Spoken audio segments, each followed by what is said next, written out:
რით ხასიათდება მისი მეფობა, როგორ აგრძელებს ის დავითის მემკვიდრეობას? თავიდან გამოირჩა როგორც მხედართმთავარი პირველ რიგში. დემეტრე ცოცხალი არის, დავითის ვაჟი ცოცხალია, ჩამოაგდებს შვილი დავით მეხუთე ტახტიდან და გაუშვებს მონასტერში. გიორგი მესამის დროს, რა თქმა უნდა, ყველაზე ცნობილი ფაქტი არის დემნას აჯანყება, დემნას გამოსვლა. თამარის მეფობა აღმოჩნდა წარმატებული და ზენიტი. ამავე დროს აი ამის შემდეგ იწყება კიდევ ერთი მნიშვნელოვანი მოვლენა, ეს არის განძის აღება. ეს ქალები შემოდიან რა ძალიან ამ მე-12-მე-13 საუკუნეში. ლაშა გიორგი ცდილობს შემდეგს. ის ცდილობს სხვა ფენები იპოვოს, ვისაც თავის ძალაუფლებას დააყრდნობს. ჰიპის ტიპი არის რა ეს ლაშა, ესე ჩანს წყაროებიდან. ესე გამოვიდა რომ დავითულ დანიშნეს მეფეთ და დავით ნარინი მოადგილესავით დანიშნეს მისი. სამეფო კარის თამაშები. სამეფო კარის თამაშები, ნამდვილად.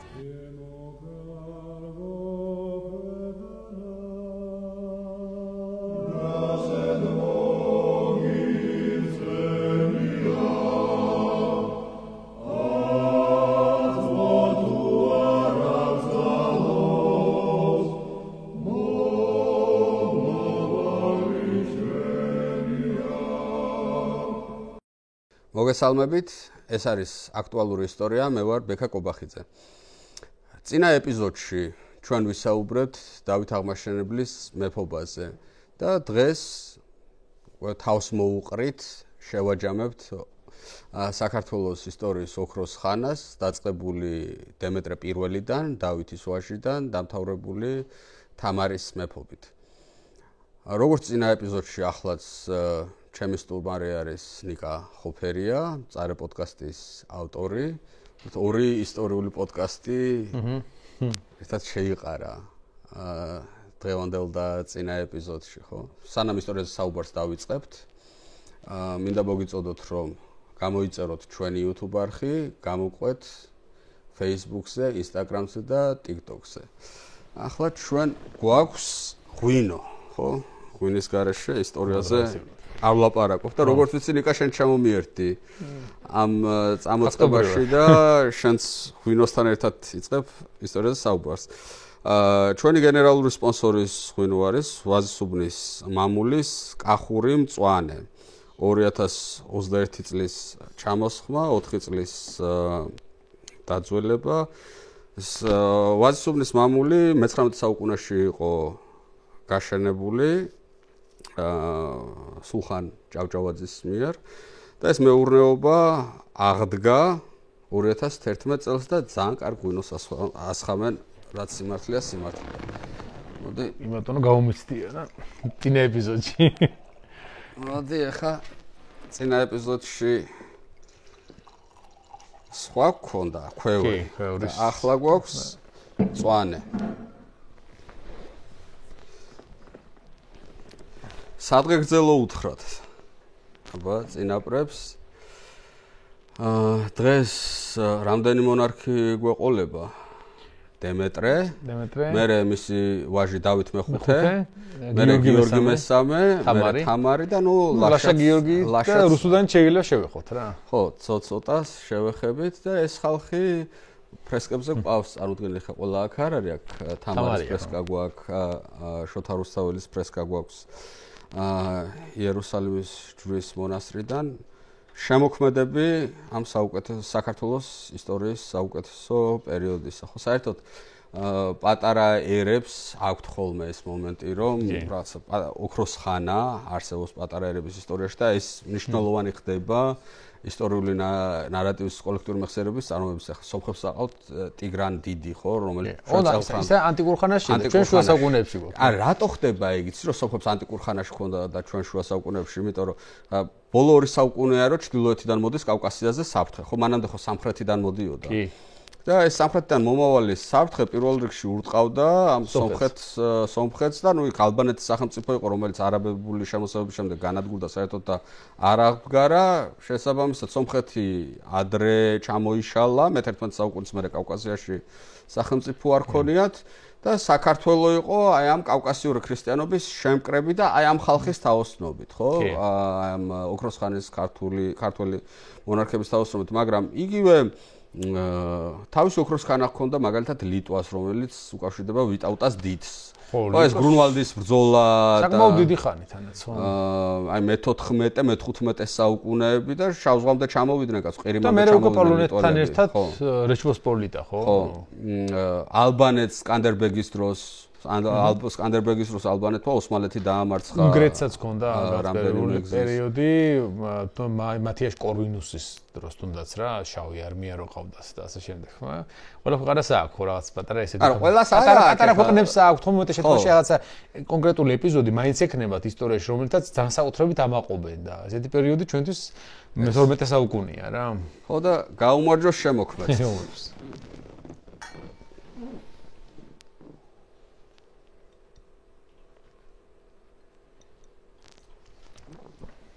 ნიკა დემეტრე პირველი. რით ხასიათდება მისი მეფობა, როგორ აგრძელებს ის დავითის მემკვიდრეობას, იმიტომ რომ ეხლა ჯერ ეს ერთადერთი ვაჟი იყო დავითის თუ არა და ვახტანგიდაც სვატა ყავდა თუ არა დავითს. ხო, სვატაც რა არის მაგასაც ვიტყვით. ხო და მერე დავითთან ერთად ეს დემეტრე სარდალი არის დიდგორის ბრძოლის დროს. რა კაცია? დემეტრე შენ ხარ ვენახის ავტორი. ხო, დემეტრე ზოგადად უნდა ითქვას, რომ თავიდან გამოირჩა როგორც ხედართავარი პირველ რიგში.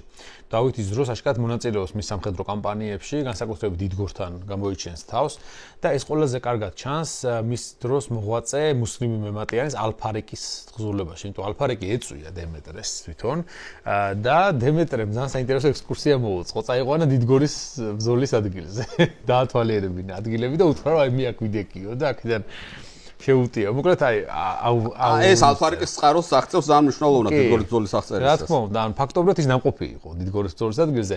რაღაც აღწერასაც თავაზობს, მაგრამ ახლა ძალიან ძნელია საქართველოს ლანდშაფტზე იმ აღწერი ზუსტად ამოიცნო. სადაც ახლა მთა და გორა ყველგან არის და ის რომ ეუნება რომ გორაზე ვიდექ, რომელ გორაზე იდგა, გაიგე. ხო, ამიტომაც ეგ ძნელია, მაგრამ ყოველ შემთხვევაში მაინც ძალიან მნიშვნელოვანი წყაროა ის, რომ თუნდაც აი ქართველების მეხსიერებაში ასე იყო ეს ბრძოლა დარჩენილი და მუსლიმებისაც.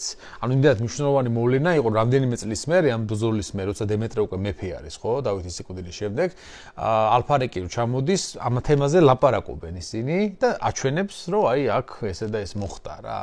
მიუთითებს რა თქმა უნდა ამ ბრძოლის განსაკუთრებულ მნიშვნელობაზე. დემეტრე პირველი, ანუ ძალიან მის პერიოდის წყაროება, მას არ ყოლი ისეთი მემატიანე, როგორც ყავდა დავით აღმაშენებელს.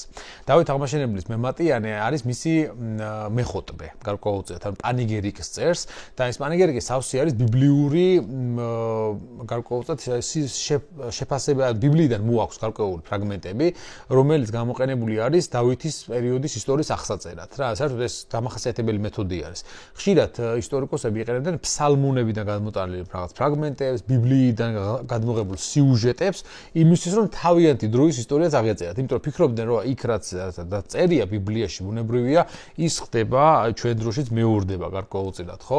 ამიტომ არის რომ აი თუნდაც ის აზრი რომ ღმერთი გჯის გარკვეულ პერიოდში რაღაც ცოდვებისთვის და შემდეგ ბიბლიური სიუჟეტი არის, ხო? იმიტომ რომ ისრაელისა და იუდეის სამეფოები როცა არსებობდა, იქ როდესაც რამე უბედურება ხდებოდა ხოლმე, ყოველთვის ბიბლიის მიხედვით ღმერთმა დასაჯა ისინი, იმიტომ რომ ან კერტაყვანისმცემლები გახდნენ, ან გარყვნილებას მიეცნენ, ან რაღაცა მოხდა ისეთი, რის გამოც ისინი იჯებიან და ამ შემთხვევაში იგივე მეთოდი გამოყენებული არის ხოლმე აქაც. ამავე დროს აი ქება და ხოტბა დიდება დამახასიათებელია შუა საუკუნეების აღმოსავლური წყაროებისათვის, განსაკუთრებით რომელიმე მმართველისადმი მიძღვნილი ნაწარმოები, რომელშიც ის განდიდებული არის მაქსიმალურად, ხო?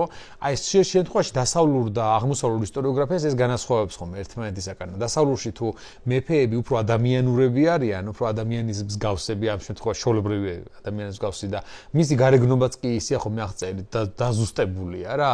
რომ ზოგი ახლა რომ ნახო ევროპელი მონარქიების გარეგნობა, ზოგიერთი მსუქანია, ზოგი გამხდარია, ზოგი ღიპიანია, ზოგი წითურია, ზოგი სხვადასხვანაირია რა ყველა რა. და ქართველი მეფეები ყოველთვის არის მაღალი, ძალიან ძლიერი ფიზიკურად, შუბსისრიან ყველაზე შორს, შვილისისრიან ყველაზე შორს, იმას ირემს ეწევიან სირბილში და ასე შემდეგ. იმიტომ რომ ეს არის მეხოტბის მიერ დაწერილი ამ შემთხვევაში და რა თქმა უნდა ამაზე ამახვილებენ ყურადღებას. აი დემეტრეზე, აი ეს უფრო ნაკლებია ამ თვალსაჩინო რა, დემეტრეს შესახებ უფრო ნაკლები ვიცით ამ კუთხით, თუმცა ვიცით რამდენიმე მნიშვნელოვანი მომენტი. მაგალითად ერთი უნდა აუნიშნოთ ის, რომ დემეტრეს დროს ხდება მალევე მის გამეფებიდან საკმაოდ პირველი სამოქალაქო ომი, რომელიც დავითის მემკვიდრეებს შორის მოხდა. ეს არის დემეტრესა და მის ძმას, ნახევარ-ძმას ამ შემთხვევაში, ვახტანგ შორის. ვახტანგს რომელიც შიომღვიმის ანდერში მოხსენიებული არის როგორც ამომიხმაურებო ცვატა, მაგრამ სინამდვილეში ტექსტს უკარგად წავიკითხავთ, ნახავთ რომ ეს ცვატა სახელი კი არ არის, არამედ ცოტას ნიშნავს იქ. ცოტა ივარგებს ამ შემთხვევაში. თუ ვარგი იყოს ცვატა. ცოტა, ხო, ამ შემთხვევაში, ამიტომ უმეტესობა ფიქრობს ისტორიკოსებისა, რომ ეს ნიშნავს უბრალოდ რომ აი თუ ის სამეფო კაცი აღმოჩნდება ამ შემთხვევაში. ვარგი იყოს ცვატა, ანუ თუ ივარგებს ცოტას. ხო, მაგრამ ამავე დროს აქ შემოდის კონსპირაციული თეორია. გარკვეულწილად ეს კონსპირაციული თეორია დგომარეობს შემდგომში, რომ ეს ანდერძი არ არის დავითის დროს ეს ადგილი დაწერილი. არამედ დაწერილი არის გიორგი მესამის დროს და რატომ? იმიტომ რომ უმცროსი ვაჟის ტახტზე ასვლას მიეცეს ლეგიტიმაცია. განსხვავებით აი მაგალითად დავით მეხუთე ხო იყო უფროსი ვაჟი, მაგრამ დემეტრეს უნდოდა რომ აეყვანა გიორგი ამ შემთხვევაში და აი ამ შემთხვევაში ეს ლეგიტიმაციას აძლევდა გარკვეულწილად ეს დავითმაც კი მოინდომა თავის დროზე რომ უმცროსი ვაჟი ასულიყო შემდგომში ტახტზე. ასე რომ მასაც აქვს უფლება სამეფო მემკვიდრეობაზე, ხო? ასე რომ ეს ძალიან საინტერესო დოკუმენტი არის ამ თვალსაზრისით და მაშინაც გამოიყენებოდა ეს მეთოდები გარკვეულწილად იმისთვის რომ აი ლეგიტიმაცია მიეცა კონკრეტული მმართველისათვის, ანუ იმყარებდა ამით საფუძველს.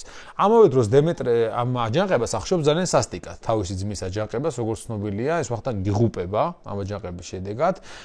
მას ვახტანგი ყივჩაღის ხალის განაყავს, ხო?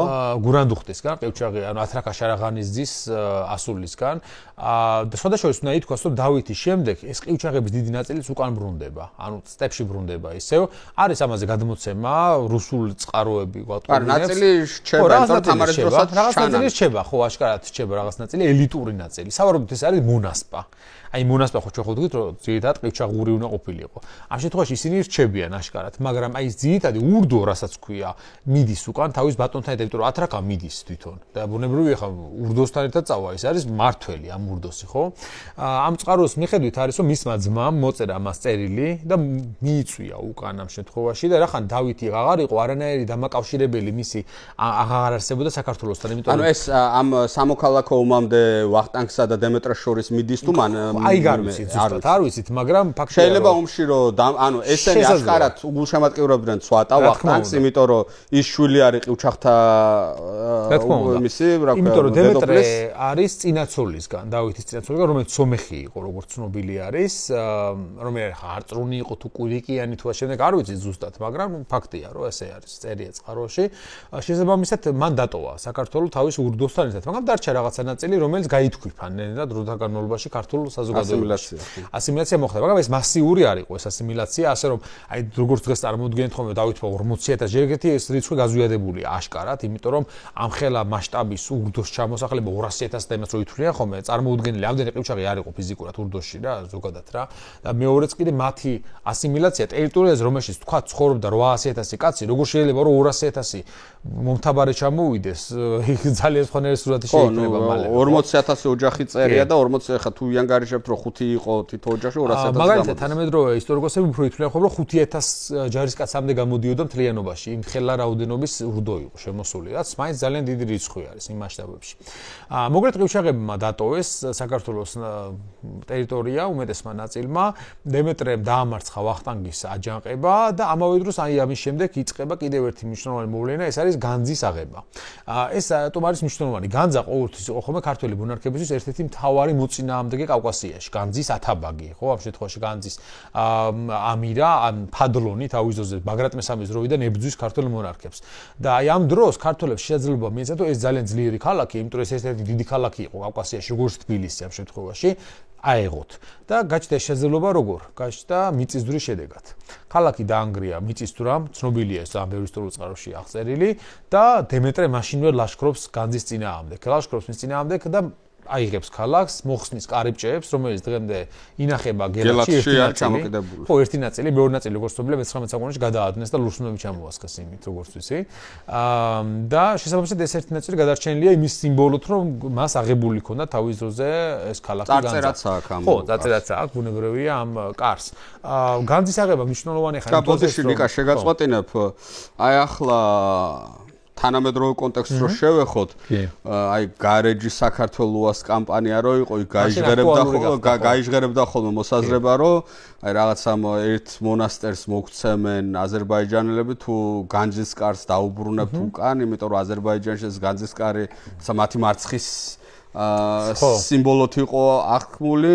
მე თითქოს ისიც გაჟღერდა მედიაში, რომ ამ განძის კარს სპეციალური დაცვა დაუნიშნეს, რომ არავინ რაღაცა ჩუმად არ მოიპაროს. 9 საუკუნე გავიდა ის განძის კარი, 9 საუკუნის მერე იქცევ გელათში კიდია და დღესაც ესეთი აქტუალურია. ფოტოშორის მაგაზე თავისოზე რადიო თავისუფლებაზე კომენტარი მივეცი, რომელშიც უბრალოდ წყაროები მივაწოდე. რაც იყო ამ განძის კარის წამოღებაზე და დემეტრეს ლაშქრობაზე და მახსოვს რომ ნახევარ ქვეყანა ილანძღებოდა ამის შემდეგ, იმიტომ რომ უბრალოდ წყაროში ეწერა ის რომ მიწისძვრის შემდეგ მივიდნენ ქართველები და აიღეს ქალაქი და ნუ როგორ შეიძლება და ამეთოს არ იკადრებდაო ქართველი მეფე ამის აღებას. თუმცა ისტორია სხვა რამეს მოგვითხრობს. ფაქტია რომ მოხდა და ძალიან მნიშვნელოვანი მოვლენა იყო. მართალია განძა არ ყოფილა ინკორპორირებული და პყრობილი ქართველების მიერ, მაგრამ მისი აღება, გადარცვა და ასე შემდეგ მიუთითებდა რომ ნუ ქართველებს ჰქონდათ ამის შესაძლებლობა რომ თავის ისტორიულ მოწინააღმდეგეებთან ესეთი მეთოდებით ემოქმედათ. დემეტრეს მმართველობის პერიოდში აღსანიშნავი არის რა მდგომარეობა არის აღმოსავლეთში ზოგადად, იმიტომ რომ იქ იცვლება პოლიტიკური მდგომარეობა, იმ თვალსაზრისით რომ მეორე ჯვაროსნული ლაშქრობა მარცხს იწვნევს, მეორე ჯვაროსნული ლაშქრობა ძალიან წარუმატებელი იყო, ფაქტობრივად არაფერს არ იწვევია.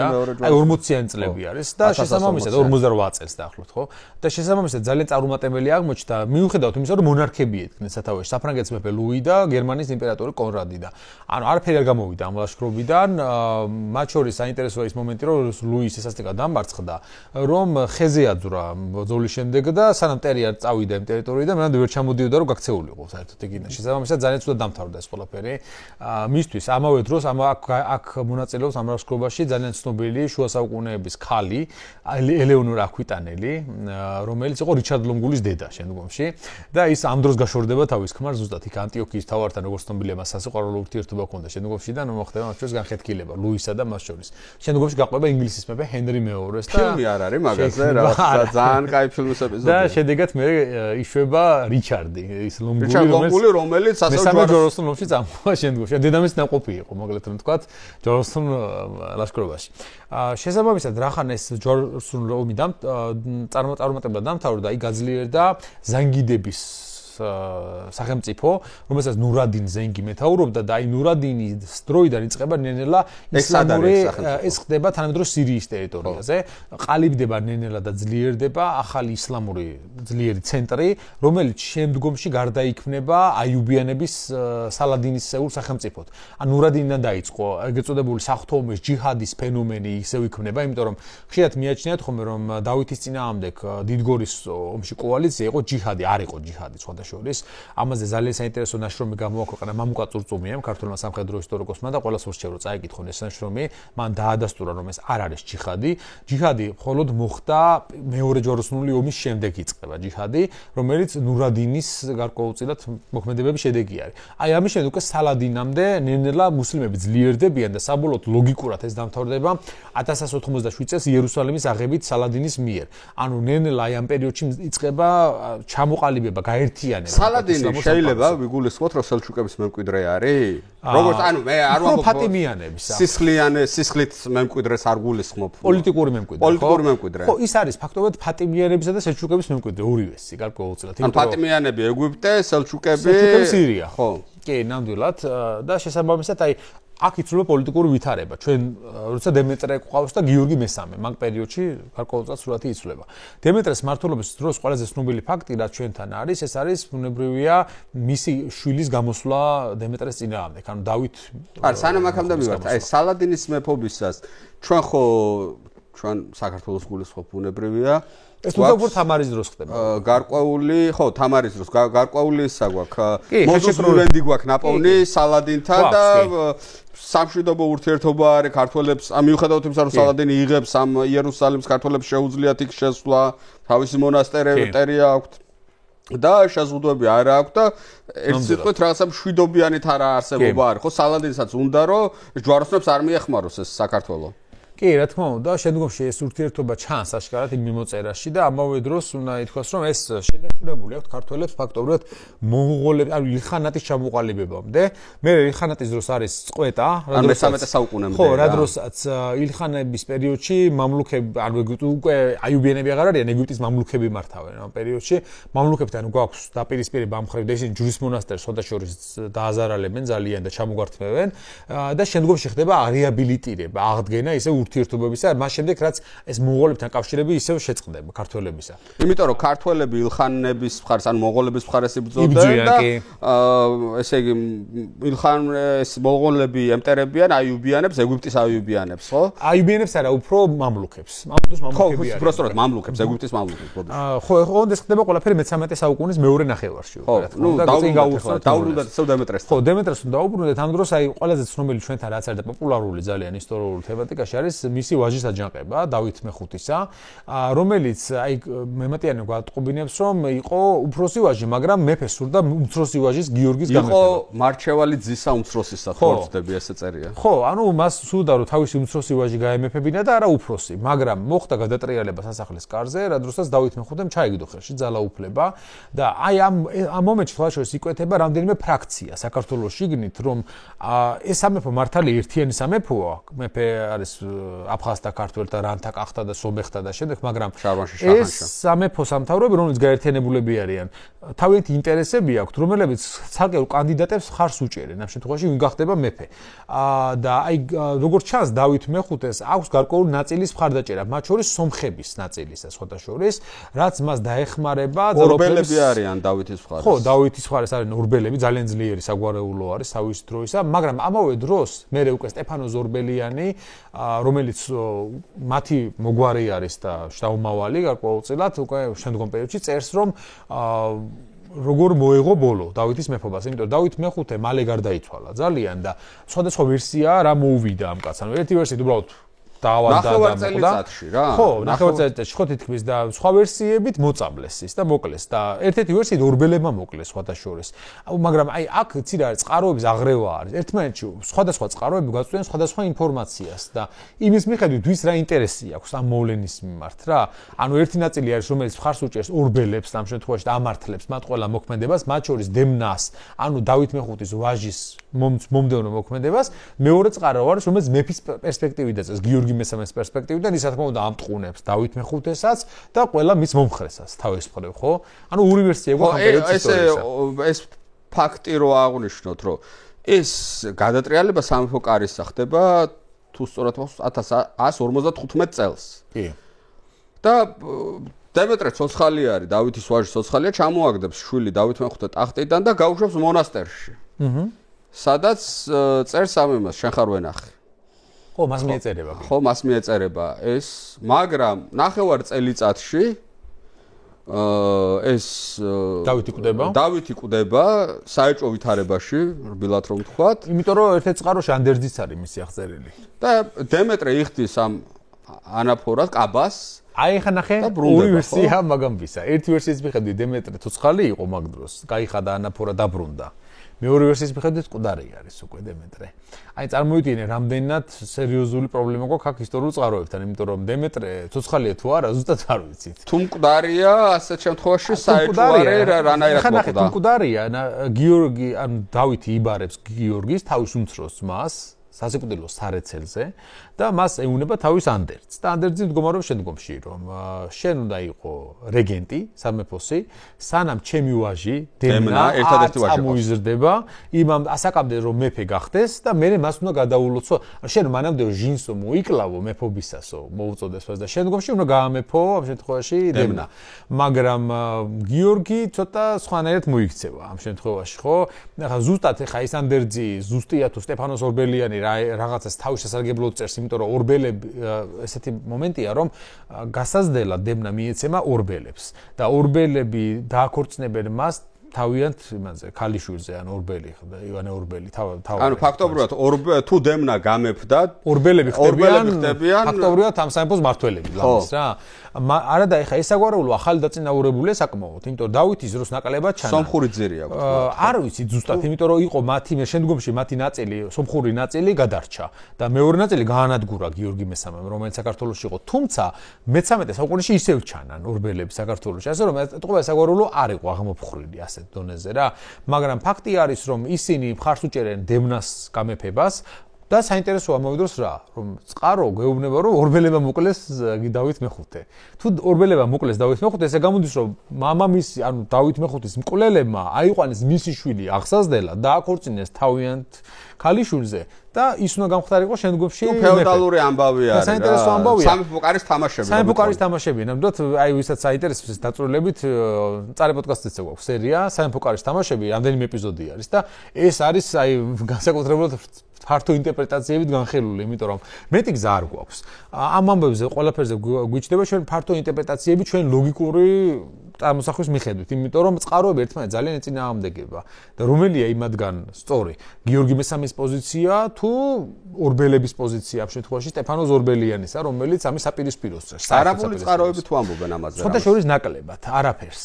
ეს არის ძალიან შიდა განხილვის საგანი უფრო მეტად ვიდრე საგარეო, ამიტომ ძირითადად მამაზე მაინც გვიწევს აი ამ წყაროების მიხედვით მსჯელობა, რაც ართულებს ხოლმე ამ საკითხის კვლევას. ნუ ფაქტად რჩება, რომ დავით მეხუთე მალე გარდაიცვალა, დემეტრე დაბრუნდა თუ არა ტახტზე, არ აქვს მნიშვნელობა ამას, იმიტომ რომ მან მაინც გიორგი მესამე აიყვანა ტახტზე, როცა ბრუნდება და მორჩა. და მალევე ხა ნახე რატო ბრუნდება დემეტრე იმის ვერსიაში, ანუ ამ შემთხვევაში გიორგი მესამის ვერსიაში. იმიტომ რომ დემეტრემ გიორგიმ თავის ძმისგან უნდა მიიღოს ლეგიტიმაცია და ტახტზე არამედ მამისგან უნდა მიიღოს. ასე რომ მამამისი დაბრუნდა თითქოს ბერობიდან და იმან აიყვანა ტახტზე, რაც მის მეფობას უკვე სრულ ლეგიტიმაციას აძლევს. და არა ამ შემთხვევაში მისი ძმის ანდერძი, რომლის მიხედვითაც ის უნდა ყოფილიყო რეგენტი და მერე მის შვილი უნდა გამეფებულიყო, ხო? ეხლა აქ ჩვენთან ქართულ ისტორიოგრაფიაში ორი სკოლა არის, გარკვეულწილად შეგვიძლია ვთქვათ. ერთი, რომელიც ემხრობა იმას, რომ უზურპატორი არის დავით მეხუთე და შესაბამისად გიორგი მესამე სწორად არის მონარქი და ის არის მართალი ამ სიტუაციაში. მეორე მიიჩნევს, რომ დავით მეხუთეს ეკუთვნოდა ტახტი, იმიტომ რომ უფროსი ვაჟი იყო. შესაბამისად, მისი მემკვიდრე უნდა ყოფილიყო დემნა და არა გიორგი მესამე. ასე რომ დემნა იყო კანონიერი მემკვიდრე და არა გიორგი მესამე და დემნას უნდა გაეგრძელებინა დინასტია. და ზოგიერთი უბრალოდ ამას აფასებს იმის მიხედვით, რომ რა ბედი ეწია მერე ბაგრატიონებს, რომ ისინი ფიქრობენ, რომ რახან გიორგი მესამემ გაიმარჯვა და დემნა მოაკვლევინა ფაქტობრივად, ხო? შესაბამისად გაწყდა ამეთი მამაკაცის ხაზი ბაგრატიონებისა, რამაც გამოიწვია ესო თამარი ავიდა შემდგომში ტახტზე, იმიტომ რომ გიორგის ვაჟი არ აყავს. ამიტომაც აი ძალიან საინტერესო სიტუაცია იქნება ამ თვალსაზრისით. აი ერთი შეხედვით ეს პერიოდი არის ოქროს ხანა, საგარეო თვალსაზრისით, მეორე მხრივ მთელი ოქროს ხანა არის სამოქალაქო ომებით მოცული. და დავითის სიკვდილის მერე რაც დაიწყო. რაც ნუ ახლა საქართველოს кейსი არ არის, მარტო ტიპიური არის ძალიან შუა საუკუნეებში. არ გაჩერებულა ფაქტობრივად თამარის მეფობის ჩათვლით. ეს სამოქალაქო ომების მთელი სერია და თან ძალიან მძაფრად არის ეს სამოქალაქო ომების რაღაცა პატარა შეხლა შემოხლა კი არ არის. ფაქტობრივად საქართველოს ორ ნაწილად არის გაყოფილი და ერთმანეთს ებრძვის. ხშირ შემთხვევაში, ხო?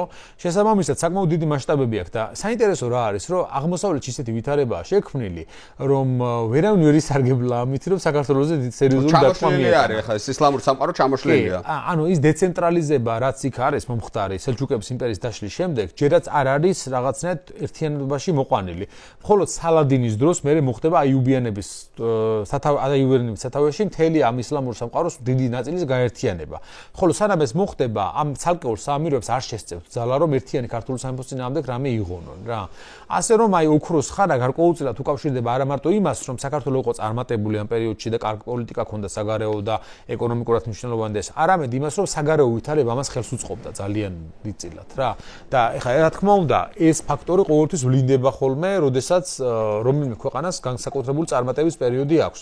თუ საგარეო ფაქტორი, მეზობლების ფაქტორი და შემდეგ არ არის შესაბამისობაში, რა თქმა უნდა, შენ ძალიან გაგიჭირდება იქ ძლიერი პოზიციის დაკავება და ამან მოგცა ჩვენ რაღაცა ამოსუნთქვის საშუალება გარკვეულწილად, რომ არც ერთი დიდი იმპერია იმ პერიოდში სამეზობლოში არ შექმნილა.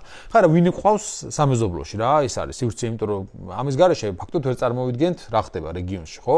რა თქმა უნდა, არის ბიზანტიის იმპერია, რომელიც დაბრუნდა მეტნაკლებად, იმიტომ რომ კომნენოსების რენესანსის პერიოდში მათ სირიაზიის მნიშვნელოვანი ნაწილი დაიპყრეს. სანამ არ მოხდებოდა 70-იან წლებში მე-12 საუკუნისა მირიო კეფალონის ცნობილი ბრძოლა, რომელშიც მანუელ კომნენოსი მარცხდება შემდგომში სელჩუკებთან და ისე ვიკარგება მცირე აზიის დიდი ნაწილი, მანამდე ასე თუ ისე ბიზანტია მოძლიერებული მცირე აზიაში. გვაქვს რუმის სელჩუკთა სახელმწიფო, რომელიც ამ პერიოდში შედარებით შესუსტებულია, მაგრამ გაძლიერდება საუკუნის ბოლოსკენ. გვაქვს ჩვენ საამიროები ართუკიანების მათ შორის და შაჰ-არმენების სახელმწიფო, რომელიც მდინარე ვანის და ვანის ტბის მიდამოებში. დევანდელი თურქეთის ჩრდილო აღმოსავლეთ. ხლათის სასულთნო და გვაქვს ელდიღუზიანების სახელმწიფო, ანუ ეგრეთ წოდებული აზერბაიჯანის ათაბეგების სახელმწიფო, რომელიც მოიცავს დაწყებული მანდედან დამთავრებული ირანის აზერბაიჯანის ჩათვლით. ანუ ფაქტობრივად მთელი ჩრდილოეთი ირანი აქ შედის. და ამავე დროს ძლიერდება შუა აზიასა და ირანში კიდევ ერთი ძალიან დიდი სახელმწიფო, ეს არის ხორეზმის იმპერია, რომელიც შემდგომში მთავარი მოწინააღმდეგე გახდება ქართლებს. მაგრამ მაინც ეხა ისეთი ერთიანი კონსოლიდირებული ძალა, როგორიც თქვა ჯერ იყვნენ სელჩუკები და მერე ოსმალები, ხო? ან მონღოლები, ეგეთი არ არის ჯერ. ეგეთი არ არის ჯერ და რა თქმა უნდა ეს გასახანს გვაძლევდა გარკვეულწილად რა. გიორგი მესამის მმართველობა, რომელიც ორი ვერსიით ან რეგენტია თავიდან, ან დემეტრეს დანიშნული შუაში ტახტსაყვანელი მეფეა, გამოირჩევა სხვადასხვა აგრესიული საგარეო პოლიტიკით, იმიტომ რომ გიორგი მესამე ცდილობს აი გარკვეულწილად შეეულება დავით აღმაშენებელს ამ თვალსაჩინით ტერიტორიების დაპყრობას გარკვეულწილად რა. ანუ ის უფრო აგრესიულ საგარეო პოლიტიკას აწარმოებს, ვიდრე იგივე დემეტრე შობოდა თავის ძროზე ან თამარი მის მერე. გიორგი მესამის დროს ყველაზე მეტი აი ლაშქრობები ხდება მეზობლებზე, იმით რომ რაღაც ტერიტორიებზე გავლენა მოიპოვონ და თავარი ისიც ის იბძვის. ეს არის დვინი და ანისი. უნებრივია. ანისი და დვინი არის ორი ყველაზე მნიშვნელოვანი ქალაქი კავკასიაში, რომლის საშუალებითაც შეძლებელი არის, რომ შენაკონტროლო სავაჭრო მაგისტრალები, რომელიც მოედინება აღმოსავლეთიდან, ამ შემთხვევაში თავრიზიდან, ისპაჰანიდან და შემდეგ და აღწევს ტრაპიზონამდე, კონსტანტინოპოლამდე, ან თუნდაც შავიზღვისპირეთამდე. ეხლა სად არის ანისი კიდევ ერთხელ რო უთხრათ მაყურებელს, ეს არის აი თანამედროვე სომხეთ, თურქეთის საზღვარზე, თურქეთის მხარეს, მდინარე არაქსის ნაპირას. კი. და ფაქტობრივად სომხები უყურებენ მეორე ნაპირიდან თავიანთ ყველაზე ისტორიულ ქალაქს რა, რომელიც თავის ძოზე მაგრამ საინტერესოა რომ ანისი თავიდან ბოლომდე არის ამ სავაჭრო გზაზე დამოკიდებული ქალაქი. როგორც კი დაკარგავს ის პოლიტიკურ ამ ეკონომიკურ მნიშვნელობას, ეს ქალაქი ხრება მერე ისტორიიდან. ანუ მაგრამ იქ რომ მივიდეს ადამიანი ნახავს უზარმაზარ ნანგრევებს, რომლის მსგავსი არც ერთი შუა საუკუნეების კავკასიური ქალაქი არ არის. იმიტომ რომ ამ სისქე კედლები, როგორც ანის ჰქონდა, აი ეგეთი რამე კავკასიაში უბრალოდ არ არსებობს რა. ეს არის უზარმაზარი მეგაპოლისი იყო იმ დროისა გარკვეულწილად, რომელსაც 1000 ეკლესიის გზა გადიოდა რა. მე აბრეშუმის გზა რომ მოიშალა ამ დიდი გეოგრაფიული აღმოჩენების შემდეგ დაემწრო ქალაქს. დვინიცაც იგივე ბედი ეწია რა და დვინი ძალიან დიდი ქალაქი იყო თავისი დროისათვის. ზოგადად აი სომხეთის ეს ქალაქები, ზოგადად მოსახლეობის რაოდენობით, ეკონომიკური თვალსაზრისით საქართველოს ქალაქებს აღემატებოდა და რატომ? იმიტომ რომ ის მდებარეობდა ზუსტად იმ სავაჭრო გზებზე. მართალია საქართველოსაც გადიოდა გარკვეული სავაჭრო გზები, მაგრამ ეს იყო უფრო ასე ვთქვათ დამხმარე, აუქსილიარი ან მეორეხარისხოვანი გზები და აქტიური ხდებოდა მხოლოდ მაშინ, როდესაც იქ საფრთხე ემუქრებოდა სავაჭრო ქარავნების გამტარიანობას და შესაბამისად, ამიტომაც ქართველი მეფეები ყოველთვის ცდილობენ რომ აიღონ ხლათი, ანისი და დვინი. ხლათი ვერ აიღეს, მოკლედ რომ ვთქვათ, მეურჯერიცადნე, ძალიან მეურჯერიცადნე ხლათს აღებას და ვერ აიღეს, მაგრამ აიღეს დვინი და ანისი. ამავე დროს გიორგი მესამის პერიოდში სომხები ამ ბრძოლაში შემხარეს არიან, ხო? ხო, რა თქმა უნდა. იმიტომ რომ ამ პერიოდში ბევრი სომხური საგვარეულო ხდება ქართველი მეფის ვასალი. ანუ ისინი შემოდიან ქართულ ფეოდალურ სისტემაში. ამათგან ყველაზე მნიშვნელოვანი არის ხარგზელების საგვარეულო, რომელიც იყო ქურთული დინასტია, მაგრამ გასომხებული ანუ მიიღეს ეს გრიგორიანული მონოფიზიტური რელიგია. ისე საინტერესოა, რომ ამ პერიოდში რამდენიმე ასეთი ქურთული საგვარეულო არსებობს აღმოსავლეთში. ერთი არის შადადიანებისა საგვარეულო, რომელიც მართავდა სხვადასხვა სახელმწიფოს აღმოსავლეთში. მეორე არის აიუბიანებისა, იმიტომ რომ სალადინი ქურთული წარმომავლობისა იყო და მესამე არის ხარგზელებისა, რომელთა ზაქარიანებს უწოდებენ ხოლმე ზოგჯერ ისტორიულ ან დოლგორუკებს მე რუსეთის იმპერიაში უკვე. ხო, და ისინი მართავენ ფაქტობრივად სამხრეთ საქართველოს, ანუ მონაპირე ერისთავები არიან. ესეც უნდა აღინიშნოს, რომ მონაპირე ერისთავი ძალიან მნიშვნელოვან თანამდებობად ყალიბდება გიორგი მესამის მმართველობის პერიოდში და რატომ? მონაპირე ერისთავი არის მარკგრაფი, იგივე ევროპული ტერმინოლოგიით, სასაზღვრო რეგიონის მმართველი. და სასაზღვრო რეგიონის მმართველ ფეოდალს რამდენჯერმე უფრო მნიშვნელოვანი თანამდებობა აქვს და უფრო მეტი გავლენა, ვიდრე ჩვეულებრივ ფეოდალს ამ შემთხვევაში ნებისმიერ ერისთავს, რომელიც საქართველოს ტერიტორიაზე მართავს. მათი სახელო არის ლორე, ტაშიჯო ზორაკეტი არის. ტაშიჯო ზორაკეტი, ბუნებრივია, დვინი ანისი და ზოგადად სომხური ტერიტორიები საქართველოს სამეფოს. აი, ეხლა მე ლორეში ნამყოფი ვარ და იქ არის ერთი უნიკალური, შეიძლება მეტიც არის, მაგრამ მე ერთი მახსოვს, ქობერის მონასტერი ქვაბები, რომელიც არის მონოფიზიტური, ანუ გრიგორიანული, ანუ ხარგზელების არის. ქართული ფრესკები არის და ქართული წარწერები აქვს, მაგრამ არის მონოფიზიტური. ხო, ეს უნიკალური რაღაცა სიმბიოზი, რომ ქართულენოვანი მონოფიზიტობა. ხო, იმიტომ რომ ხარგზელების ნაწილმა მიიღო მართლმადიდებლობა, ანუ დიოფიზიტები გახდნენ და ნაწილი დარჩა. იმიტომ რომ აი ორი ძმა იყვნენ თამარის დროს, ზაქარია და ივანე. ივანე გახდა დიოფიზიტი და ზაქარია დარჩა გრიგორიანულ, ანუ მონოფიზიტურ ძმად. ისე ზაქარია უკეთესი კაცი იყო რა. ზაქარია უკეთესი კაცი იყო. იმიტომ რომ ეს თამარის ძალიან ერთგული იყო და ივანე გარნესის ბრძოლაში ხო, ხა იქ საქციელოთ მოიქცა. ივანემ იქ მისი ბრალი იყო, თლად თუ რა მოხდა, ის გარნისის ბრძოლაც ამოცანად რჩება დღემდე რა, ზუსტად არ ვიცი. გარნისის ბრძოლა მსმენელს და მაყურებელს რო უთხრათ, არის ეპიზოდი, როცა ხვარაზმელები ამარცხებენ ამ დიდ ქართულ ჯარს და ანუ გარნისის ბრძოლა არის საქართველოს ოქროს ხანის დასასრული და შეიძლება ითქვას, კი. ხო, ამით მთავრდება ოქროს ხანა, მაგრამ სანამ გარნისის ბრძოლამდე მივალთ, ისევ რო დავუნდეთ ბოდიშ შეგაწყვეტილეთ. ხო, თავისთავად რა. შესაბამისად, აი ხარგზელების გამოჩენა ბევრი თვალსაზრისით არის ძალიან მნიშვნელოვანი რა, იმიტომ რომ ჯერ ესეთი ქართულ სახელმწიფოში ხედავთ, რომ უფრო ინტერნაციონალური ისა, რა ქვია, სახელმწიფოდ იქცევა დროთა განმავლობაში, ხო? ანუ აქ ქართველები და სომხების სიმბიოზია გარკვეულწილად, იმიტომ რომ სომხები ახლა იმ ტერიტორიაზე, სამხრეთ ტერიტორიაზე, რომელსაც ქართველები ფლობენ, დიდ როლს ასრულებენ ძალიან, ახლა ბუნებრივია, იმიტომ რომ მოსახლეობა მრავალრიცხოვანია, ქალაქებში ცხოვრობენ თანაც, ვაჭრები არიან, ხელოსნები არიან და სამეფო ამას ეყრდნობა ბუნებრივია, ხო?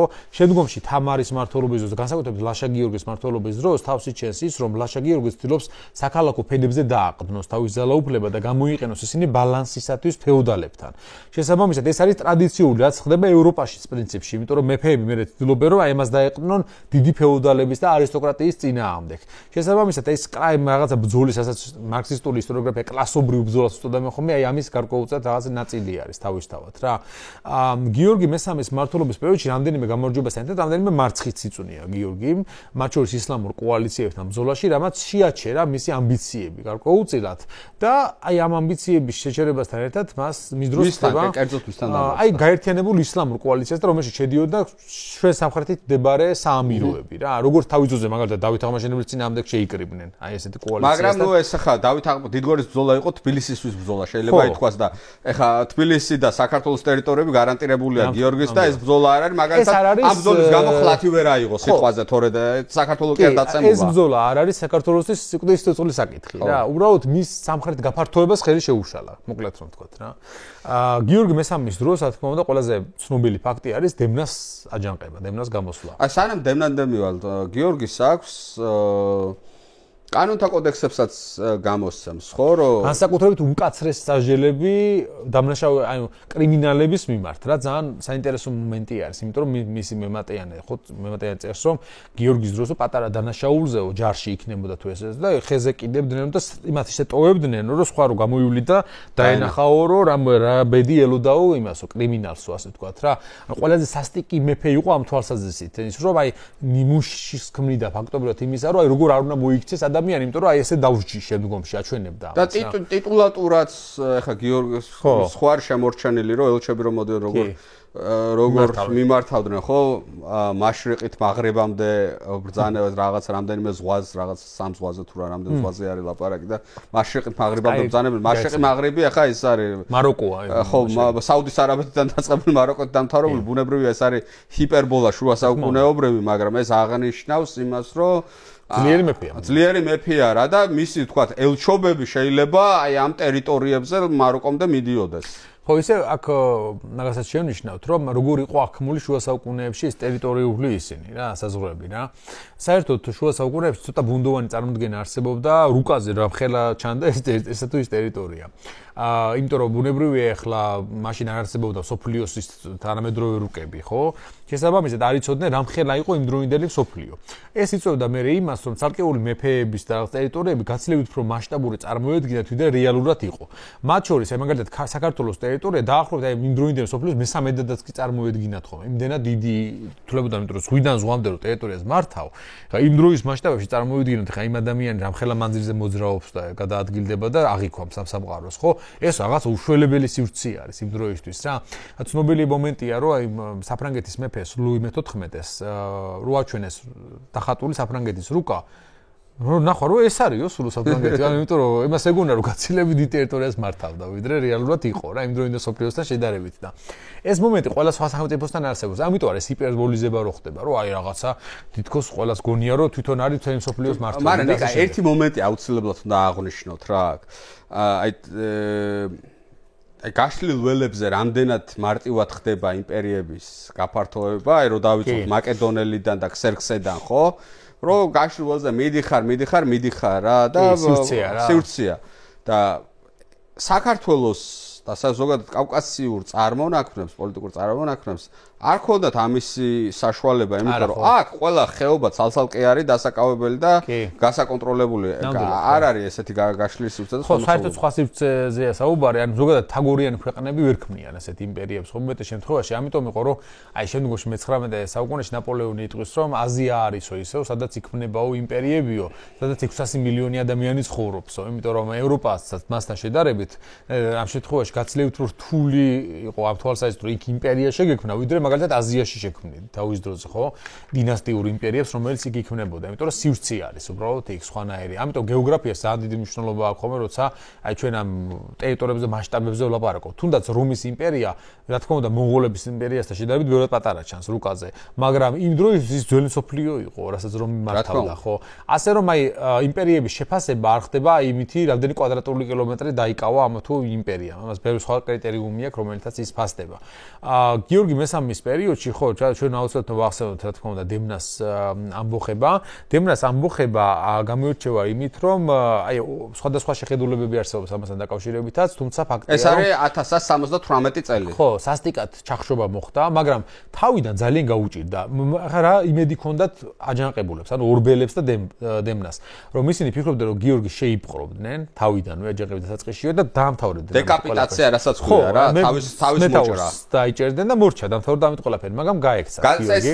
ესე იგი, მათ ისინი გეგმავდნენ არა ომს, არამედ სახელმწიფო გადატრიალებას. კი, სახელმწიფო გადატრიალებას. არა სახელმწიფო გადატრიალებას ნიკა იმდენად რამდენადაც ეს დემნა წამოიზარდა უკვე, ანუ ამ სრულწლოვანების ასაკში შევიდა და ეს ორბელები და დემნა ითხოვენ დავით მეხუთეს ანდერძის ასრულებას, რომ დემნა დაждდეს ტახტზე და პრინციპში ლეგიტიმურია რა, რო ვთქვათ, მათი გადამსახედიდან ლეგიტიმურია და ეხლა ქართული ისტორიოგრაფია არ ამტყუნებს თამარს და გიორგი მესამეს, იმიტომ რომ თამარის მეფობა აღმოჩნდა წარმატებული და ზენიტი, ხო, თორე ეს რო ყოფილიყო ფეილი, ასე რომ ვთქვათ და წარუმატებელი რო ყოფილიყო, მერე შუა საუკუნეების ისტორიკოსის და თანამედროვე ისტორიკოსის დააბრალებდა იმას, რომ ეს არალეგიტიმური უზურპატორი და ეხლა მერე უკვე რადგანაც წარმატებული იყო, აქედან გამომდინარე კრიტიკა ნაკლები ხდება. საერთოდ ჩვენმა მიჯელეთ ამ თემაზე იმაზე შევჯერდით, რომ თუ საჭიროება მოითხოვს და ძალა რომელიღაცა მხარესა მეტი აქვს, ძალიან კარგად შეუძლიათ აღიარონ უმცროსი ვაჟის მეფობაც, არალეგიტიმური მემკვიდრესაც და არაკანონიერი შვილისაც. იმიტომ რომ შემდგომში ეს გამოჩნდება ძალიან კარგად დავითულუს პერიოდში, ხო, როცა დავითულუ არ არის ლეგიტიმური და ზოგადად არა კანონიერი ის არ არის, ხო, იმიტომ რომ უკანონო შვილია, მაგრამ როცა საჭიროება მოითხოვს ქვეყნისა, ისიც გიზავნება ყარაყორომში, იმის რომ მეფე დამტკიცდეს. ანუ ეს მიუთებს იმაზე, რომ არ არსებობს რაღაც დაწერილი წესი და კანონი, რომელითაც აუცილებლად უნდა მოხდეს ისე მეფობის გადაცემა. ამ შემთხვევაში ეს ყველაფერი იმ პერიოდში როგორი ბალანსიც არის შექმნილი იმის მიხედვით წყდება რა და ამ შემთხვევაში ესეც ესე გადაწყდა როგორც გიორგი მესამეს წესებს იყო. ხო, ორივე მხარეს აქაც დემნას და გიორგის ყავთ თავიანთი მოკავშირეები, ვინც მხარს უჭერენ ამ ომში. თავიდან ფეოდალთა უმრავლესობა უჭერს მხარს დემნას და აი აქედან გამომდინარე ჩვენ ეჭვი გვიჩნდება, ხო, არ არის მართლა ის ვერსია სწორი, რომ დავით მეხუთემ ანდერძით დემნას დაუტოვა ტახტი, უბრალოდ რეგენტად დანიშნა გიორგი, იმიტომ რომ რატო დაუჭირა მხარი მაშინ მთელი სამეფოს 90% დემნას კანდიდატურას და არა გიორგი მესამეს. ლოგიკურია, იმიტომ რომ დავით მეხუთე, რომელიც ცნობილი, ანუ რამდენიმე რამე რო შევკრათ რა, მოცემულობა. ცნობილია, რომ დავით მეხუთემ ჩამოაგდო მამა ტახტიდან. ამაზე ხوار ვკამათობთ. ეს არის შემდგარი ფაქტი. ისიც ცნობილია, რომ დემეტრე იყო მარჩევალი რძისა უმცროსისა, ანუ გიორგი მესამეს არჩევდა. დავით მეხუთე, რომელიც სავარაუდოდ მოკლულია. ხო? კი. რატომ მისცემდა მის ძმას ტახტს და რატომ არ ენდომებოდა რომ საკუთარ შვილზე დაეტოვებინა ანდერძი? კი, რა თქმა უნდა. აი ეს მეტი ლეგიტიმაციას აძლევს დემნას, მაგრამ მეორე მხრივ, ნახე აქ რა პრობლემად ვაწყდებით, რომ დავით მეხუთე არის უზურპატორი, იმიტომ რომ მამამისი ჩამოაგდო ტახტიდან. იმ მხარესაც აქვს გარკვეული სიმართლე ამ კუთხით. ასე რომ ვინც ძალით დაძალავს საბოლოო ჯამში ის გამოდგება მართალი, ესე გამოვიდა ამ სიტუაციიდან და გიორგი მესამე თბილისში გამოიკეტა. აი კინო გაკეთდებოდა ამაზე. გიორგი მესამე გამოიკეტა ფაქტობრივად თბილისში და ნელ-ნელა ის რას აკეთებს, დიპლომატიურად მოქმედებს იმის რომ დაშალოს მოწინააღმდეგის კოალიცია, ან მის წინააღმდეგ რაც არსებობს და ნელ-ნელა სხვადასხვა თითო-თითო ეს ფეოდალი ნელ-ნელა გადმოდის გიორგი მესამეს მხარეს, იმიტომ რომ ისინი იმედოვნებდნენ, რომ დაიწყებდა თუ არა აჯანყება, გიორგის დაიჭერდნენ მაშინ და დამთავრდებოდა ყველაფერი და რომ გაიწელა ეს ომი. ეხლა ეჭვებში ჩავარდნენ ისინი, რა მოხდება ამის მერე, რა მოყვება ამ ყველაფერს, ხო? თანაც ჩვენ ეხლა ნახე რა არ ვიცით, ჩვენ არ ვიცით ამათი ცოლების შესახებ, ანუ ვინ ყავთ, ვიზი არიან დაქორწინებულები და პოლიტიკური ალიანსი ვისთან აქვს მხარეებს. ჩვენ ვიცით რომ დემნას ყავს ცოლად ორბელების ქალიშვილი, შესაბამისად ორბელები არიან მისი თავარი ან მოკავშირეები, მაგრამ გიორგი მესამეს ყავს ცოლად ოსი დედოფალი, ხო, ანუ ბურდუხანი, რომელსაც ეყოლება თამარი შემდგომში. შესაბამისად, მას აქვს მხარდაჭერა ოსების მეფისა, ოსების სამეფოსი, რომელიც ძალიან ხშირად მონაწილეობს პოლიტიკურ თამაშებში იმ პერიოდის საქართველოში. ასე რომ სავარაუდო არის, რომ ის საგარეო მხარდაჭერასაც მიიღებდა ასეთ სიტუაციაში, როდესაც მას სამოქალაქო ომში იყო ჩართული. მაგრამ არ ვიცით დემეტრეს შემთხვევაში. ჩვენ მაგალითად არ ვიცით, რომ გიორგი და დავით მეხუთე ერთი ცოლისგან ყავდა თუ არ ყავდა. იქნება სხვა ცოლები ყავდა და ანუ მე მაგალითად ჩემი ვერსია და ჩვენ მე და ჩემმა კოლეგამ ნიკაშონიამ ვისაუბრეთ ამაზე ჩემ პოდკასტში. იქ ვისაუბრეთ იმაზე, რომ შესაძლებელია, რომ ისინი სხვადასხვა დედიშვილები იყვნენ და დემეტრეს მიკერძოება გიორგისადმი გამოიწვია იმან, რომ ის ცოლი, რომელიც მეორე ცოლი იყო, გარკვეულწილად მასზე ზემოქმედებდა იმ პერიოდში, იმიტომ რომ პირველი ცოლი უკვე გაშორებული იყო ან მკვდარი იყო ამ დროისათვის.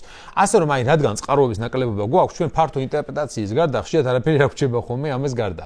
ფაქტი ისაა ის, რომ გიორგი მესამე მოახერხა გარდატეხი შეტანა და საბოლოოდ დემნა იძულებული გახდა, რომ იარაღი დაეყარა. და ამ იარაღის დაყრას მოყვა შედეგად ის, რომ ორბელების საგვარეულო გაანადგურა გიორგი მესამემ, ფაქტობრივად მიწისგან პირის აღგავა, მაგრამ როგორც ჩანს, მე შემდგომში გამოჩნდნენ ესე, რომ რაღაცა შტოები გადარჩნენ ამ საგვარეულოსი, გაანადგურა საერთოდ მათ მიერ დაწერილი ისტორიას და ყველაფერი, რაც ამას უკავშირდებოდა და დემნა სასტიკად დასაჯა და ეს დასაჭურისა, თვალები დათხარა და ასე შემდეგ, რასაც გადაყვა. ვერ გამრავლებული იყო, მოკლედ თავისთავად და პრობლემა იმაშია, რომ გიორგი მესამეს არ ყავდა ძე ამის შემდეგ და ყავდა მხოლოდ ერთადერთი ასული თამარი, რომელიც რა თქმა უნდა ჯერ თანამოსაყდრედ დაისვა და ეს თანამოსაყდრე დასმა ძალიან საინტერესო ფენომენია და გაკეთდებოდა რატომ? იმიტომ რომ მის მმართველობაში, მეფის მმართველობაშივე მიჩვეულიყვნენ ის თავის ქვეშევრდომები, რომ ის იქნებოდა მეფე, ანუ გადაწყვეტილი იყო ეს ამბავი. ესე თანამოსაყდრეობა, რო ვთქვათ, ესე ორმეფობა კი არა, თანამოსაყდრეობა არის პერიოდიდან 1178-დან, როცა ეს აჯანყებას რო ამარცხებს გიორგი მესამე, მას უნდა რომ მის სიცოცხლეში მის მემკვიდრეს თამას უსაფრთხო გაუგხადოს ეს ტახტზე ჯდომა და პირდაპირ თანამოსაყდრედ სვამს და თანამოსაყდრეობა გრძელდება 1184 წლამდე, როცა გიორგი გარდაიცვლება. ეს 6 წელი არის თამარი თანამოსაყდრე. კი, და ამ პერიოდში ფაქტობრივად ამ გაუმყარებს საფუძველს რა თამარს, აი მით რომ აი შემდგომში როცა ის გარდაიცვლება, აღიარონ მეფეთ და მიიღონ მეფეთ იმ დიდებულებმა, რომლებიც ამ შემთხვევაში ამ პროცესებში მონაწილეობენ.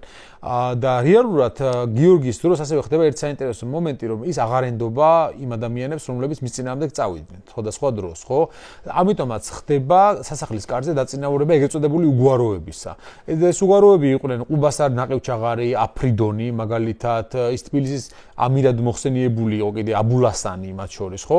ანუ ისეთი ხალხი დააწინაურა, რომელსაც არანაირი საგვარეულო არა აქვთ ისეთი რაღაცა. ხო, ან უცხოელები არიან, ან არიან საქალაქო ფენებიდან და ასე შემდეგ, რადგან მათზე დაყრდნობა შეუძლია, ისინი ერთგულები არიან. მათი ძალაუფლების ერთ-ერთი წყარო არის მეფე. მეფის გარეშე ისინი არაფერს არ წარმოადგენენ, ასე რომ მეფეს ურჩევნია, რომ ისინი ყავდეს ამ შემთხვევაში თავის ქვეშევრდომებად. და როდესაც თამარი ადის ტახტზე, მისი სიკვდილის შემდეგ, მაშინვე ფეოდალები მოთხოვნები ტრადიციულად, როგორც ყველა მეფის სიკვდილის შემდეგ ხდებოდა ხოლმე, მიადგებიან მეფეს ახალი მოთხოვნებით. და ეს ახალი მოთხოვნები პირველი რა არის? უგვაროების მოშორება და ისევ მიცემა ამ სამეფო სახელოებისა დიდებული საგვარეულოებისათვის. და თამარი თავიდანვე იძულებული ხდება რომ დაემორჩილოს ამ მოთხოვნას. და ეს მოთხოვნა სავსებით ლეგიტიმური ჩანს ერთი შეხედვით იმ თვალსაზრისით რომ აი წარმოვიდგინოთ ჩვენ რა ახალი მეფე ადის ქალია თანაც ყავს რა თქმა უნდა რამდენიმე რაღაცა თანაშემწე ვეზირი რეგენტი თუ იქნება თუ ასე შემდეგ ეს ხო მაგრამ მას არ აქვს საკმარისი ძალაუფლება ჯერ კიდევ იმისთვის რომ ამ ფეოდალებს წინამდებობა გაუწიოს. ვის უნდა დაეყნოს ამ ფეოდალების წინააღმდეგ? ის ვერ დაეყნობა აი ამ უგვაროებს, იმიტომ რომ ამ უგვაროებს არც ჯარი ყავთ ამ შემთხვევაში, არც საგვარეულოები არა აქვთ, რომ რაღაცა მამპაპური მემკვიდრეობა და ასე შემდეგ, ხო? ასე რომ იძულებული ხდება, რომ გაათავისუფლოს ესენი თანამდებობიდან და დანიშნოს ისევ ის დიდებული საგვარეულოები, რომლებიც გიორგი მესამემდე ასევე ფლობდნენ ამ ძალაუფლებას, ხო? და თამარის პერიოდში ხდება კიდევ საინტერესო მომენტი, რომ მისი კურთხევა, ხელახლა მეფეთ კურთხევა, რა დროსაც დასავლეთ საქართველოს ფეოდალები გამოიჩენენ ინიციატივას იმისთვის, რომ თამარი თვითონ აკურთხონ მეფეთ. და რატო ხდება ახლა ეს? იმიტომ რომ ზოგადად ესე ამბობდნენ ხოლმე, რომ აფხაზთა წესით ხდებოდა აფხაზთა ვარდანისზე, ბარამ ვარდანისზე და ესენ, ხო? კი, და ანუ ისევ მოხდება მისი კი თანამოსაყდრად კი იყო დასმული, მაგრამ როდესაც გიორგი გარდაიცვალა, ხელახლა აკურთხეს მეფეთ, რაც ამ შემთხვევაში დასრულდა იმით, რომ აი რაღაც ნაწილმა დასავლეთ ფეოდალებს აფხაზთა მეფეების წესით აკურთხეს ის მეფეთ და ლეგიტიმაცია მისცეს გარკვეულწილად ამ თვალსაზრისით. და მათ უნდათ რომ მათ ხელით მიიღო თამარს ძალაუფლება, რაც რა თქმა უნდა დააკავშირებდა მათ უფრო მჭიდროდ თამართან და შემდგომში მას დაეყრდნობოდნენ ისინი თავიანთ გაძლიერებისათვის თორთა განმავლობაში. თამარის პერიოდი პირველი ნაწილი მისი მეფობისა არის უაღრესად დატვირთული სამოქალაქო დაპირისპირებით რა. რამდენიმე მნიშვნელოვანი მოვლენა ხდება. პირველ რიგში ამ მოვლენებში უნდა აღნიშნოთ ის, რომ აი ეს უგვაროების გათავისუფლება და დიდებულების დაბრუნება. მეორე ეს არის ყუთლუ არსლანის დასის გამოსვლა. ეს ყუთლუც ხო ყივჩაღი არის რა? ყუთლუ არ ვიცით ვინ არის ზუსტად. ალბათ, სავარაუდოდ ყივჩაღი უნდა. იცი რა არის? ხო, მაგრამ არ იკითხება არსად. არ ვიცით მისი წარმომავლობა. ანუ ქართველი რო არა, ყუთლუ არსლანი ხარ, ქართული რო არა, ქართული რო არა. სავარაუდოდ ან თბილისელი, მაგრამ მოქალაქეთა ფენებიდან არის წარმომადგენელი, როგორც აბულასანი ამ შემთხვევაში. ნახე, ეს როგორც სახელი, აბულასანი, ხო? არ არის ქართველები სავარაუდოდ ისინი, მაგრამ დიდი გავლენა აქვს სამეფოში. ფაქტია, რომ ამ ყუთლუ არსლანმა მოახერხა, რომ ძალიან მნიშვნელოვანი წინააღმდეგობა შეექმნა თამარის წინააღმდეგ და ის მოითხოვს რას? ახლა ეს შეად განხილულია ხოლმე ქართული პარლამენტარიზმის სათავეს ეძახიან ამას, რომ აი მან სადა მეფის ძალაუფლების შემცირება, იმით რომ შექმნილი იყო სათადბირო ორგანო, ეს არ იყო სავაზირო ამ შემთხვევაში, ეს იყო კარავი, რომელშიც გადაწყდებოდა რიგი საკითხები და უბრალოდ მეფე იქნებოდა აღმასრულებელი უკვე ამ ყველაფრისა. მაგრამ ეს საკითხი ხა რამდენად პარლამენტი იყო, ცოტა ძნელი სათქმელია, თუმცა იდეა საკმაოდ თანამედროვე ჟღერდა. შეხედე ნიკა მე მაგ ამაზე ჩემი ას მე ხო იცი ხა ჩვენ დიდი ხანია მეგობრები ვართ და კარგად ვიცნობ რომ მე რაც ჰიპერბოლიზება და ის რა აი ქართველები ჩვენ და რაღაცა ეს არ მახასიათებს, მაგრამ აი ობიექტურად რო შევხედოთ, ხო? როგორ იქმნება პარლამენტები საერთოდ, ანუ სოფლიოში პარლამენტები, თვითონ პარლამენტი ტერმინი ლათინურიდან მოდის და ფრანგული არის და პარლე როგორც საუბარი და სალაპარაკო ადგილს პარლამენტი მაგას ნიშნავს და საქართველოს ეს ტერმინი არ არსებობდა. კარავი დავდგათო ისანში, ისანი ალბათ დღევანდელი ავლაბარი იგულისხმება, ანუ მაშინდელი თბილისი რა არის, ხო? ისნის ციხე იყო. ორთაჭალა და იმის მოპირდაპირე მხარეს ავლაბარი, ეგ არის მთელი თბილისი. და იქით, მტკვრის იქით ამ მხარეს, დაახლოებით სადაც დღევანდელი შეიძლება მეტეხი არის ან სამების კათედრალი არის, ამ მიდამოებში არის საუბარი. და როგორ ხდება პარლამენტარიზმის აღმოცენება, როცა სამეფო ძლიერდება ძალიან, ამ სამეფოს შიგნით, ამ ფეოდალებს აქვს სერიოზული როლი და ადგილი. ხდება მესამე ფენა, ეგრეთ წოდებული მესამე ფენა, ვაჭარ მრეწველთა ფენა, რომელიც არის ბიუჯეტს განსაზღვრავს ბევრწილად, სახელმწიფოს ბიუჯეტს განსაზღვრავს და ანუ წვლილი შეაქვთ რა ამ სამეფოს განვითარებაში სერიოზული და ესენი ამბობენ რომ მეფეს ეუბნებიან რომ ძმაო ეხა ჩვენ რო ამხელა წვლილი გვაქვს რაღაცა ჩვენც უნდა გვკითხო რა. ან პირველი პარლამენტები თავისთავად ცხადი არ არის რაღაცა არჩევითი რომ ხალხი ირჩევს ვინ უნდა იყოს. არა, პირველი პარლამენტები არის ფეოდალურები, ანუ ამ მესამე წოდების ძლიერი ხალხისგან დაკომპლექტებული და ეს ხდება რომ ანუ საქართველოს ძლიერების ზენიტში პიკში გადის და ამ დროს ამ ხალხს ურჩდება ამბიცია რომ მოდი რა ჩვენც ვკითხე რაღაცა. ანუ ჩვენ გადავწყვეტ თემებს და შენ მე აღასრულე. და ამ დროს არ ხდება, კაცო, ეს არის სადაც 1180-იანი წლები არის საქართველოში და აქედან 30-ოდე წელიწადში საიმონ დე მონფორი ბრიტანიის ინგლისში უფრო სწორად წამოაყენებს ამ იდეას და მე თავისუფლებათა დიდი ხარტი ამოსდევს ამას ჯონ უმიწაწყლოს დროს. ანუ ეს ერთი პროცესის ნაწილი არის. შეიძლება ასე ვთქვათ. ხო, რაღაცა ისაა რა, რაღაც პერიოდში თითქოს ბევრგან მეორდება ხოლმე მსგავსი მოვლენები და გარკვეულწილად ეს მაგას უკავშირდება კი. თავისთავად უბრალოდ სამწუხაროდ წარუმატებელი გამოდგა საქართველოს. ხო, ანუ საერთოდ ეს პარლამენტარიზმის იდეა პირველივე მცდელობაზე თითქმის არსად არ გამოდგა წარმატებული. ანუ ეს იდეა რომ გაჩნდა თვითონ პროცესს გიყვება რომ რა ტრეკზე დგახარ, ანუ რა გზაზე დგახარ განვითარების და ცივილიზაციის რა ეტაპზე ხარ გასული და ნუ მე ეს რომ მონღოლების შემოსევის და იზოლაციის შედეგად არ გაწყვეტილიყო ეს ამბავი ხო იქ თუ თამარის დროს შეიძლება რაღაც შეცვლილი იყო შემდგომ პერიოდში რა მართლა კი ანუ მართლა მოხდა პარლამენტარიზმზე მართლა გადავსვლა მით უმეტეს რომ ლაშა გიორგით და ლაშა გიორგი განსაკუთრებით საკმაოდ მოდერნული აზროვნების იყო ადამიანი იყო რა დროსაც თუნდაც ის საქალაქო ფენებთან განსაკუთრებულად ახლო ურთიერთობაშია შეიძლება რომ რაღაც მართლა შეცვლილი იყო ამ თვალსაზრისით თუმცა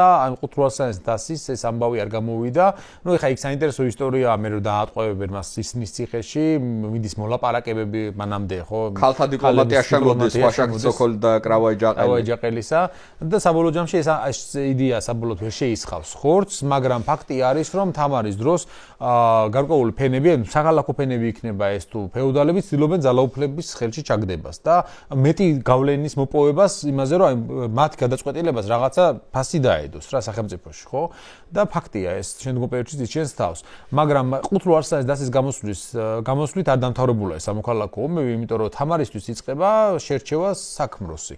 და ეს ძალიან მნიშვნელოვანი მომენტია ამ შემთხვევაში, იმიტომ რომ თამარი ქალია მაინც და უნდა იყოს ვიღაც მამაკაცი, რომელიც იმ პერიოდში შუა საუკუნეების აზროვნებით ესე არის, რომ ხელმძღვანელობდეს უნდა არმიას და მართავდეს სახელმწიფოს. თავარსარდალი უნდა იყოს რა. თავარსარდალი უნდა იყოს და ამიტომ რამდენიმე ვარიანტი გაირჩევა. კომნენოსებიც წამოყენდა იქ ვარიანტად, შირვა შაჰები და ასე შემდეგ, მაგრამ საბოლოოდ შეჯერდნენ იური ბოგოლიუსკის იმაზე, ხო? იური ბოგოლიუსკის, რომელიც იყო ვლადიმირ სუზდალის თავრის ვაჟი, თუმცა იყო დევნილი იქიდან, დამარცხებული დევნილი და ყივჩაღებთან აფარებდა თავს. და მას ჩამოიყვანენ თბილისელი ვაჭრები, ზანქარ ზორაბაბელი, ცნობილი, რომელიც გაემგზავრება, იმიტომ რომ ვაჭრები მოძრაობდნენ ზუსტად ამ შორეულ მოგზაურობაში და მათ იცოდნენ ვინ სად იყო და სადმა მისულიყვნენ და მოეკითხათ. ჩამოიყვანენ მას, დააქორწინებენ თამარზე და მოხდება კონსორტის დანიშვნა ფაქტობრივად სამეფოში, ეს არის გიორგი რუსი, როგორც ქართულ წყაროებშია ცნობილი. გიორგი რუსის მოღვაწეობა თავიდან საკმაოდ წარმატებულად დაიწყო. ის რამდენიმე სადემონსტრაციო ლაშქრობას ატარებს ხოდაშორის და ეს სადემონსტრაციო ლაშქრობები რას ნიშნავს? ქართველები აწყობდნენ ხოლმე ზოგჯერ მეზობელი სახელმწიფოების დასანახად სასაზღვრო მოქმედებებს გარკვეულწილად, რომელიც მიუთითებდა იმაზე, რომ აი აქ უკვე ჩვენი სამბრძანებლო იწყება და აქ აღარ უნდა თქვენ არაფერი გესაქმებათ გარკვეულწილად რა. ეს ნიშანი მისცეს მათ აიუბიანებს და მისცეს ელდიღუზიანებს თავის მხრივ, თავის თვალსაზრისით, ხო? მაგრამ შემდგომში იძაბება შიგნით ვითარება და რა მოხდა გიორგი რუსა და თამარ შორის, რა თქმა უნდა, ძალიან ძნელია ამაზე მსჯელობა. თამარის მემატიანე ბუნებრივია გიორგი რუსს ამტყუნებს ყველანაირად, ხო, რომ ის იყო რაღაც სხვადასხვა ცოდვები დააბრალეს მას, რომ მამათმავალი იყო და ასე შემდეგ, მაგრამ როგორ იყო და რა იყო ფაქტია, რომ ვერ შეეწყნენ ისა და თამარი ერთმანეთს და საბოლოოდ მოხდა მათ შორის ეს განხეთქილება და შორება. შვილიც არ ეყოლათ. შვილიც არ ეყოლათ და გიორგი რუსი დევნიან ბიზანტიაში, ხო, ანუ აღმოსავლეთში.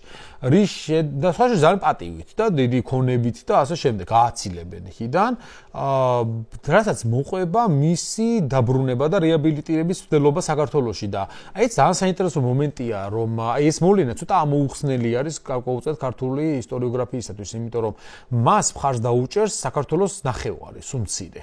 ბრუნდება დასავლეთ საქართველოს უმეტესი ნაწილი ყოველ შემთხვევაში გიორგი რუსის მხარეს არის ამ ომში, რის შედეგადაც თამარი ფაქტობრივად ძალიან ძიმე მდგომარეობაში აღმოჩნდება, მისი ყოფილი მეუღლე იგებს სამოქალაქო ომს, რის შედეგადაც მან აღიდგინოს ძალაუფლება და აი ამ ამბავში მას დაეხმარება ის საგვარეულო, რომელიც შემდგომში ყველაზე დაწინაურებული აღმოჩნდება საქართველოში. ეს არის მხარგრძელების საგვარეულო.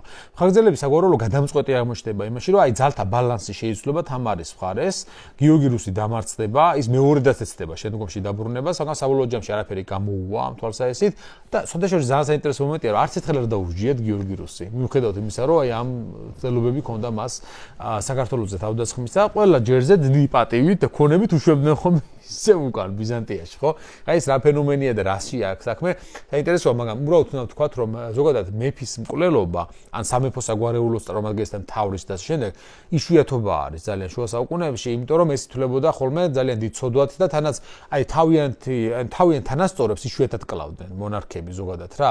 შენი თანასწორის მოკლა და დამცირება გარკვეულწილად შენზეც ახდენდა მერე ცუდ ზეგავლენას. არ შეიძლებოდა ამის გაკეთება. შესაბამისად თამარმა ძალიან კარგად იცის და გიორგი რუსს საკმაოდ მშვიდობიანად აცილებენ უკან. მეორე ქორწინება უფრო წარმატებული გამოდგა, გაცილებით თანაც, იმიტომ რომ მოიყვანეს დავით სოსლანი, ოსეთის მეფის ვაჟი და აი აქ საინტერესო ის ერთვება მითი გარკვეულწილად, რომ დავით სოსლანი დაუკავშირეს წარმომავლობით გიორგი პირველის მეორე ცოლისგან, ბორენასგან ვაჟს, ალდესგან უბრალოდ ალდესგან ვაჟს, რომელსაც ერქვა დემეტრე და ეს დემეტრე თავის ძროზე ბაგრატ მეოთხის დროს ცდილობდა ტახტის ხელში ჩაგდებას, მაგრამ შემდგომში ვერ მოახერხა ეს და ესეთი მითი შეიქმნა, რომ ის წავიდა ოსეთში და შემდგომში მისი შთამომავლები დამკვიდრდნენ. როდის არის ეგ მითი, როდის ვრცელდება? ეგ მითი აქვს თამარის დროს. სავარაუდოდ იმისთვის, რომ დავით სოსლანს უფრო მეტი ლეგიტიმაცია და უფრო მეტი საფუძველი მისცე გარკვეულწილად რა. შესაბამისად ის არის წარმოდგენილი როგორც ბაგრატიონთა საგვარეულოს გარკვეულწილად შთამომავალი და არა ამ შემთხვევაში ოსი. არა როგორც ოსი, არამედ როგორც ბაგრატიონი ეგრე შემოყავთ. კი, ეგრე შემოყავთ და მასთან ქორწინება ძალიან წარმატებული გამოდგა, იმიტომ რომ ჯერ ერთი შვილებიც ეყოლათ მათ, თამარს და დავითს, ლაშა გიორგი და რუსუდანი. ნუ გიორგი მეოთხე ლაშა უბრალოდ რომ თქვათ და ამავე დროს დავით სოსლანი აშკარად გამოავლეს თავის ძალიან დიდ სამხედრო ღირსებებს თამარის პერიოდში მიმდინარე სამხედრო მოქმედებებში, იმიტომ რომ თამარის დროს შამქორ და ბასიანი მისაღლობით ხდება. სამი რა, 4 ძირითადი სამხედრო მოქმედება შეგვიძლია დავყოთ. ერთი არის შამქორის ბრძოლა 1195 წელს, როცა ქართველები მონაწილეობენ ელდიგუზიანების სახელმწიფოში მიმდინარე სამოქალაქო ომში. ეს სად არის ელდიგუზიანი? ეს არის თანამედროვე აზერბაიჯანი და ირანის აზერბაიჯანი. ეს არის აზერბაიჯანის ათაბეგების სახელმწიფო იყო, რომელშიც მიმდინარეობს სამოქალაქო ომი ძმებს შორის და ქართველები ერთ-ერთ მხარეს მიემხრობიან და იბრძვიან აბუბექრეს, ანუ მეორე მხარის წინააღმდეგ 1195 წელს გაიმართება ეს ბრძოლა შამქორთან, აზერბაიჯანის ტერიტორიაზე. ძალიან საინტერესო სტრატეგიით დავით სოსლანი ახერხებს რომ დაამარცხოს იქ მოწინააღმდეგე და შესაბამისად ქართველები ტახტზე რა აზერბაიჯანის ტერიტორიაზე ამ ერთ-ერთ ძმას აიყვანენ ხელმძღვანელად და ათაბეგად. მაგრამ მალევე შესაძლოა საინტერესო მომენტია რომ ორ თვეში მოკლავენ იმ მემკვიდრეს და ისევ აბუბექრი ხდება იმ ტერიტორიების მმართველი, ასე რომ ეს ლაშქრობა უფრო მეტად ისახავდა მიზნად ჯერ ესეთი საქართველოს ყმადნაფიცი ტერიტორიების დაცვას აღმოსავლეთში და მეორე პრესტიჟის გარკვეულწილად ის რომ აი ამ სივრცეში საქართველოს იყო წამყვანი სახელმწიფო და ის აკონტროლებდა სიტუაციას. მეორე რომელიც ხდება უკვე რუმის სასულთნოსთან გაცილებით უფრო სახიფათო და მნიშვნელოვანი არის, იმიტომ რომ რუმის სასულთნო გაცილებით ძლიერი სახელმწიფო არის. ეს სერიოზულად ცენტრალიზებული მძლავრი თურქული სახელმწიფოა, თუნდაც მონღოლური აღწერების პერიოდი შემდგომში გვიჩვენებს, რამდენად ძლიერია ეს სახელმწიფო. რუმის სასულთნო ნიკა ჩაგეჭრები ბოდიში არის ამ სელჩუკთა ნანგრევებზე ყველაზე დიდი და სერიოზული პოლიტიკური ერთეული და რუკას რო დავხედოთ. ანუ საქართველოს თავისი ძლიერების პიკში თამარის დროს რამხელაა და რამხელაა რუმის სასულთნო. რუმის სასულთნო არის ბევრად უფრო დიდი. კი.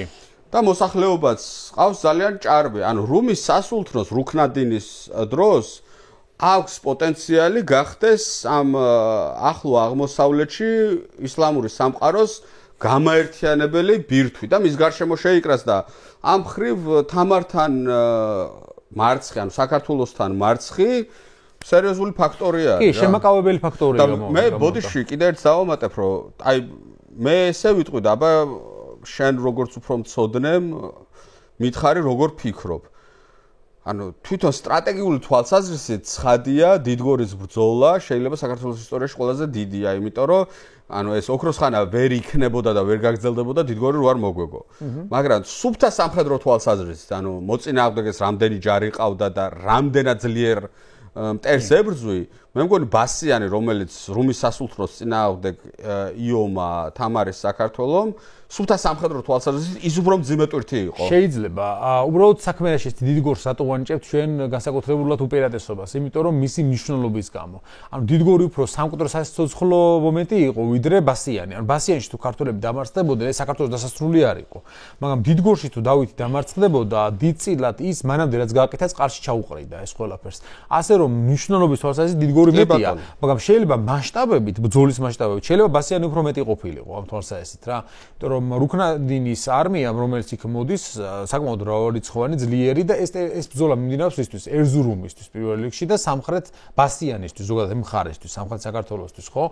რომელშიც ამ შემთხვევაში ქართველები იმარჯვებენ და თანაც იმარჯვებენ ძალიან დამაჯერებლად, რის მერეც იმ ტერიტორიაზე კონტროლს აღიდგენენ და რუმის სასულთნოსთან 1202 თუ 3 წელი. ხო, 1202 ან 3 წელი და სტატუს კვო დგება გარკვეულწილად რუმის სასულთნოსთან. ეს ძალიან მნიშვნელოვანი მომენტია. ამის შემდეგ ფაქტობრივად ქართველებსა და რუმს შორის ეს ურთიერთობები დათბა უფრო ნორმალიზებული გახდა.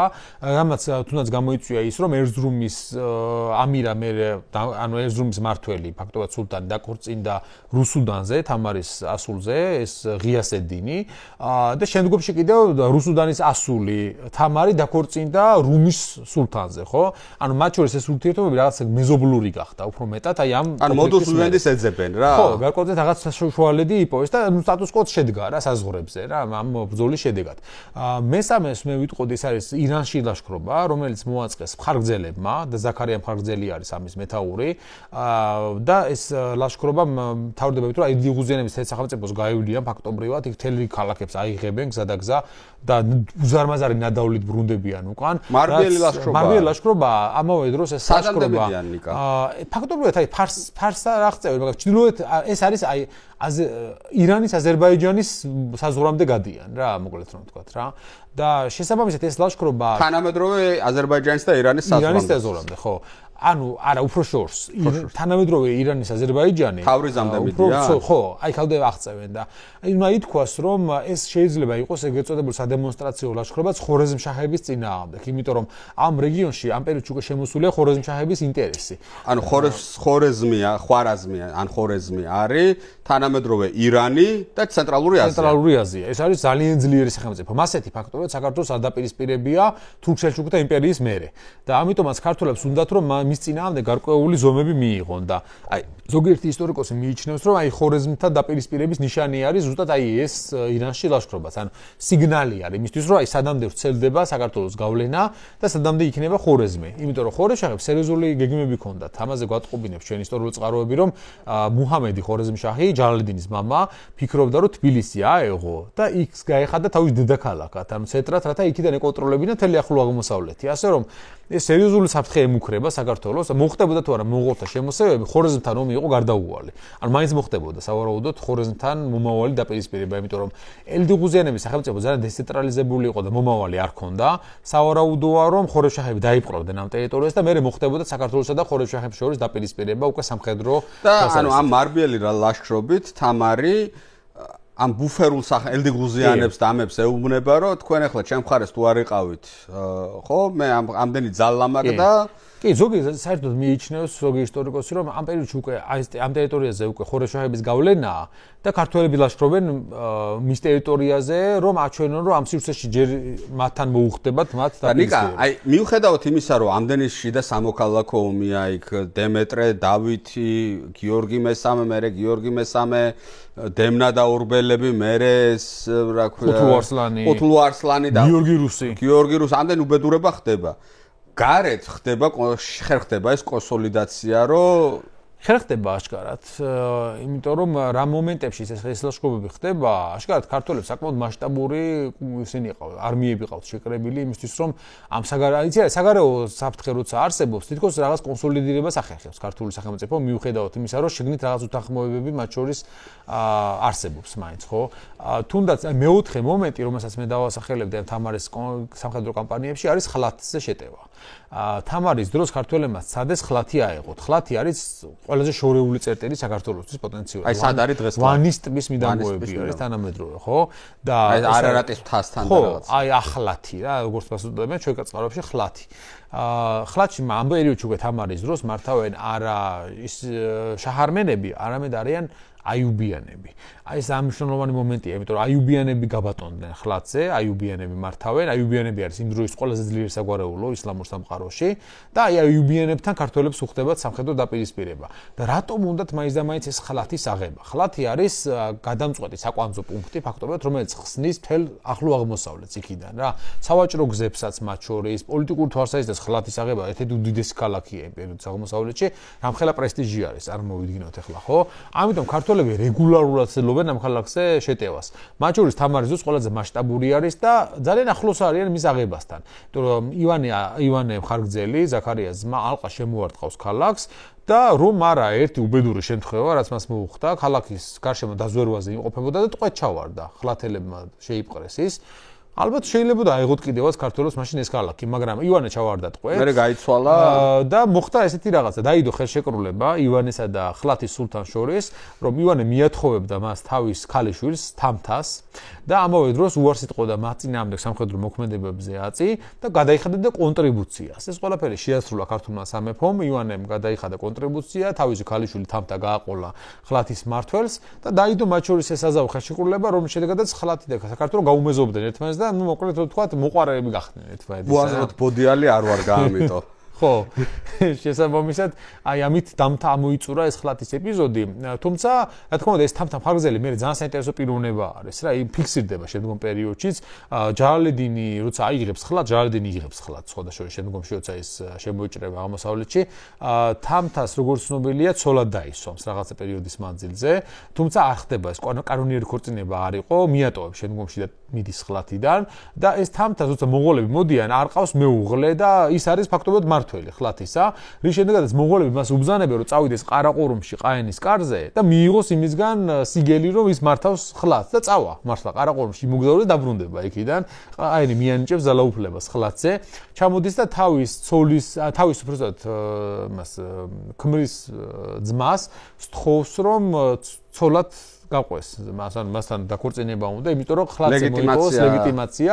აი ამის მერე წყაროებში აღარ ჩანს და არ ვიცით რა როგორ გაგრძელდა ეს ისტორია, თუმცა აი ეს ქართველი ქალის ფიგურა შუა საუკუნეების ისტორიულ გარემოში აშკარად ლინდება და სხვადასხვა ამაზე ძალიან საინტერესო წიგნი აქვს ქართველოლოგ ენტონი ისტმონტს თამთას world ასე ქვია, თამთას სამყარო, რომელშიც მას აღწერილი აქვს იმ პერიოდის ახლო აღმოსავლეთიდან მონღოლთა იმპერია თამთას მოგზაურობის ფონზე, რომ ის მიდის ყარაყორუმში და იქ რა პერიოდში როგორი აზროვნება, იდეოლოგია, რა ტერიტორიები არსებობს, ვის როგორ მართავენ მონღოლები და შემდეგ ეს ყველაფერი აღწერილი არის თამთას ამ მოგზაურობის ფონზე, ხლათში და ყარაყორუმში. ესე იგი, ეს ქალები შემოდიან რა ძალიან ამ მე-12-მე-13 საუკუნეში თუ თამარის გამეფება, კრავაიჯაყელის და ხვაშაკ ცოქალის რუსუდანი. ეს რა ქვია, ელჩობა, მერე რუსუდანის მეფობა, მერე ეს თამთა ხო ძალიან არის. და ამის ლეგიტიმაციას ფაქტობრივად აკეთებს რუსთველი, ხო, რომ ანუ აი თავის სტროფში, ხო, ლეკვილომისას სწორია, ზუიყოს თუნდა ხვადია. და აი მე ეს ხო ვეფხისტყაოსნის მთელი რიგი პასაჟები ეძღვნება აი ამ სამეფო გადატრიალების ლეგიტიმაციას, პოლიტკორექტულად რო ვთქვათ, ლეგიტიმაციას ან უფრო ისე თანამედროვე ჟარგონით გაправებას, რომ კი ეხა ეს თამარი დაждდა ტახტზე, მაგრამ ეს ნორმალურია. და მე რა მახსენდება ხოლმე, იცი? დაახლოებით ესეთი რაღაცა ქალი არ იყო ჩარეული, მაგრამ დაახლოებით ესეთი რაღაცა გააკეთა შექსპირმა, ხო, როცა რიჩარდ მესამე ჩამოაგდეს ტახტიდან და ახალი დინასტია ადის ფაქტობრივად და ხო, ტიუდორების. მაგრამ შექსპირი რას აკეთებს? ნუ ეს მოგვიანებით ხდება. შექსპირი რას აკეთებს? შექსპირი აკეთებს იმას, რომ ამ რიჩარდ მესამეს ბოროტად, კუზიანად, რაღაცა ყველაფერ უბედურებად წარმოადგენს და დღემდე კოლექტიურ მეხსიერებაში რიჩარდ მესამე ასე არის დარჩენილი რა. ლესტერის გამოკლებით შეიძლება სადაც რიჩარდ მესამის ეს ძვლები იპოვეს და ეხლა იქ არის დასვენებული და ასე შემდეგ. მაგრამ რუსთველი მაგას არ აკეთებს.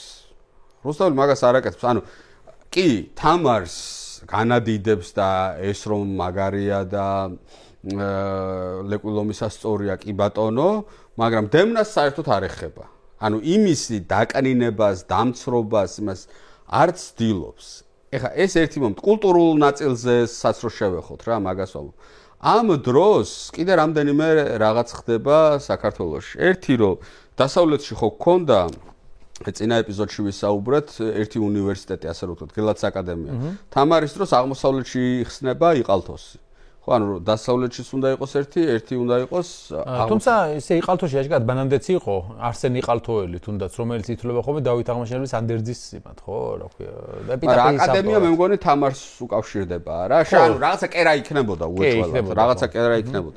ხო, იმავე ოქროს ხანაში აი ეს წინა ეპიზოდში ჩვენ აღვნიშნეთ, რომ გიორგი ჭყონდელი მწიგნობარ თუხუცესი, რომელიც მეორე კაცი არის სამეფოში დავითის აღმზრდელი არის და ხდება ჭყონდიდის ეპისკოპოსი, ასე რომ ვთქვათ, კათედრის მესაჭე ჭყონდიდელი და ამ სააჯოკარის, ანუ უზენაეს სამართლოს თავმჯდომარე, მაგრამ მერე უკვე ხდება ეს სიმონ ბედიელ ალავერდელი არის, ხო? თუ ჭყონდელ ალავერდელი.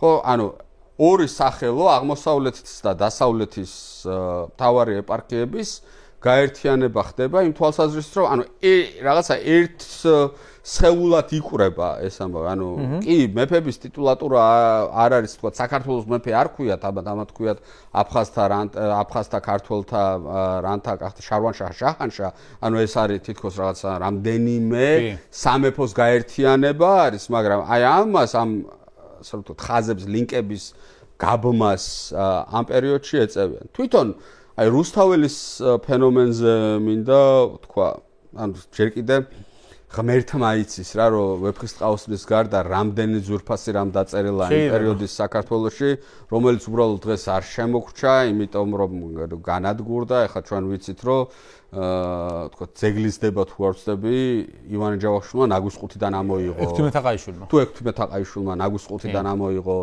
ეგ ის იყო ხელმწიფის კარის გარიგება. ხო, ხელმწიფის კარი, ანუ გიორგი ბრწყინვალეს ძეგლი არის ეგეც, ხო? ნაგუსყუთიდან ამოიღო. აი მე-20 საუკუნის დასაწყისში ამბროს ხელაია ჭელიშის მონასტრის წინამძღვარი რო იყო, გაზეთში წერდა კაცო სტატიებს, რომ ეს ბერებიო რა შვებიანო, ფაქტობრივად აი დღეს რო რაღაც სალფეცქს რო იხმარ რა, ამ ძველხელ ნაწერებსო ეგრე ხმარობენო, ხო? ანუ უდიერად მოპყრობა. მე როცა ასე რომ ვთქვათ, გაუნათლდით და ექვთიმეები და ივანე ჯავახიშვილები გამოგვიშტრენ, დაიწყეს ამ ხალხმა დევნა ნაკუწ ამ ხელნაწერებისა და, მაგრამ რამდენი დაიკარგა. იგივე შაჰ-თამაზმა, იგივე თემურლენგმა ეს სამეფო ბიბლიოთეკების გაძარცვა რომ მოხდა, მაგრამ ნუ ვეფხისტყაოსანი შემოგრჩა. თუმცა ახლა ბიოლოგიურად ასე რომ ვთქვათ, რუსთაველი შეიძლება დაბადებულიყო თემურლენგის ლაშქრობებისასაც, რა ვიცი, ყიზილბლაშობისასაც და ოსმალობისასაც, ხო? ანუ ბიოლოგიურად შეიძლებოდა ადამიანი დაბადებულიყო, მაგრამ აი ის ოქროს ხანაში ჭირდებოდა ამ ხალხს იმისთვის, რომ საკუთარი ნიჭი, გენი და გენია წარმოეჩინა რა. მე ერთი ესეთი ეპიზოდი მახსენდება. ამას წინათ ვკითხულობდი ისააკ ნიუტონის ბიოგრაფიას. ისააკ ნიუტონი, ნუ ცნობილი ფიზიკოსი და იმაში ვესტმინსტერში მონარქების მერე პირველი არამონარქი იყო, ანუ არასამეფო კარის წარმომადგენელი, რომელიც იქ დაიკრძალა ადამიანი, ხო? ეს არის მე-17-18 საუკუნეების მიჯნაზე ცხოვრობს ისააკ ნიუტონი. ნიუტონი არ იყო მაღალი, ასე ვთქვათ, ფეოდალური წოდების წარმომადგენელი. ნიუტონი დაობლდა ადრე, მამა ადრე გარდაეცვალა და დედა მაშინვე გათხოვდა და ჩვილობიდანვე მამობილთან და დედასთან ძალიან ცუდი ურთიერთობა ჰქონდა. და წარმოვიდგინოთ, რომ ისააკ ნიუტონი ვთქვათ, დაბადებულიყო აი იმავე პერიოდში, მე-17-18 საუკუნეების დასავლეთ საქართველოში. რა ბედი ელოდა მას, რომელსაც ამ დედასთან და მამობილთან ცუდი ურთიერთობა ჰქონდა. ცალსახად გაყიდიდნენ მონათა ბაზარზე სავარაუდოდ კონსტანტინოპოლში, ხო? მაგრამ რამდენი ისაკ ნიუტონი შეიძლება დაიბადა საქართველოს ამოქროს ხანის მერე, რომელიც ან რუსთველი რამდენი დაიბადა, რომელიც ვერ გარუსთველდა, ვერ განიუტონდა. ანუ ის პერიოდი იყო საჭირო, ეს კულტურულ, პოლიტიკურ, ეკონომიკური აღმავლობა იმისთვის, რომ გამოვლენილი რუსთველისნაირი ნიჭი გამოვლენილიყო, ხო? რაც არის ძალიან მნიშვნელოვანი. ანუ ნიადაგი რა, ეხლა თქვათ თესავს სადმე ის შეიძლება შავ მიწაზე ნაყოფიერზე დათესო, მაგრამ ასევე თუ დათესავ რაღაცა ასვალზე ან უდაბნოში თუ ჩაგდებ ის ვერ გაიხარებს. ხო, ერთი და იგივე თესლზე არის აქ საუბარი და ანუ იმ პერიოდში იქნება ნაყოფიერი ნიადაგი, სადაც ამ ყველაფერს ოპიზრების ჭედურ ხელოვნებას და ამ ყინწვისის მხატვრობას. ხო, ყინწვისის მხატვრობას და ყველაფერს ეძლევა გამოხატვის და მანიფესტაციის საშუალება. ნიკა, ეხლა მე მინდა კიდე ერთ ეპიზოდს შევეხო. ბიზანტიის იმპერიის მემკვიდრეობა. წინა ეპიზოდშიც განვიხილეთ ჩვენ და ეხლა კიდე ერთხელ რომ დაუბრუნდეთ. 1204 წელს ჯვაროსნული რაშრობა უკვე მიდის არა იერუსალიმზე და ანტიოქიაზე, არამედ მიდის პირველ რიგში კონსტანტინოპოლზე. ანუ ეს მოკიშპეობა ხო მსმენელს და მაყურებელს რო უთხრათ 1055 წელს თუ 56 წელს პირველად ხდება ოფიციალური გაყოფა სქიზმა, ხო? 1054 წელს. თუ 1054 წელს ხდება ამ კათოლიკობად და მართლმადიდებლობად ფორმალური გაყოფა.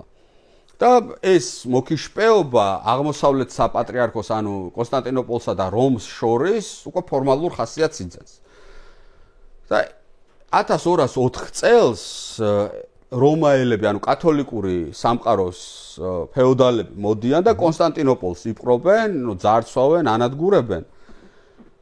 და ამავე პერიოდში, ანუ 1203 წლებში თამარი აღმოსავლეთ ანატოლიაში ყველაზე დიდ სახელმწიფოს ამარცხებს, ანუ ამ რუქნადინის რუმის სასულთნოს და ამის შემდეგ ხდება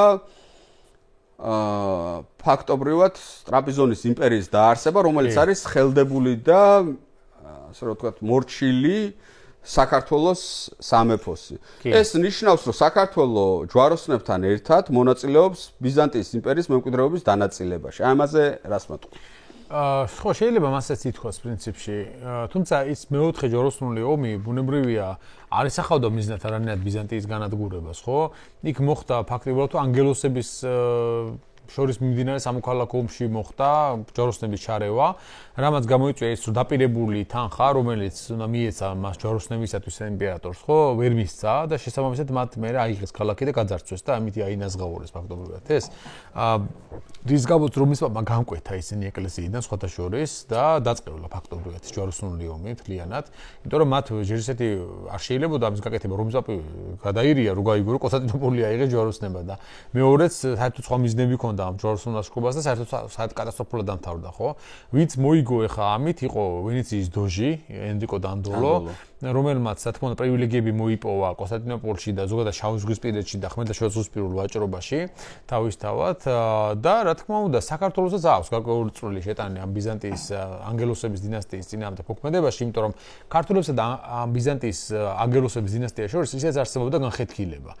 თავიზოზე იმპერატორმა გაძარცვა, როგორც ცნობილია ქართულ წყაროებში, საქართველოს მეფის მიერ დაფინანსებული სამღვდელოება, მოკლედ რომ ვთქვათ, ქონება წაართვა, რის მერე თამარმა ისევ ხელახლა უბოძაო მათ ეს ქონება. და ამავე დროს ქართველები იყვნენ მოკავშირეები კომნენოსებისა, რომლებიც იყვნენ ანგელოსების წინა დინასტია. ანგელოსებმა დაამხეს კომნენოსები.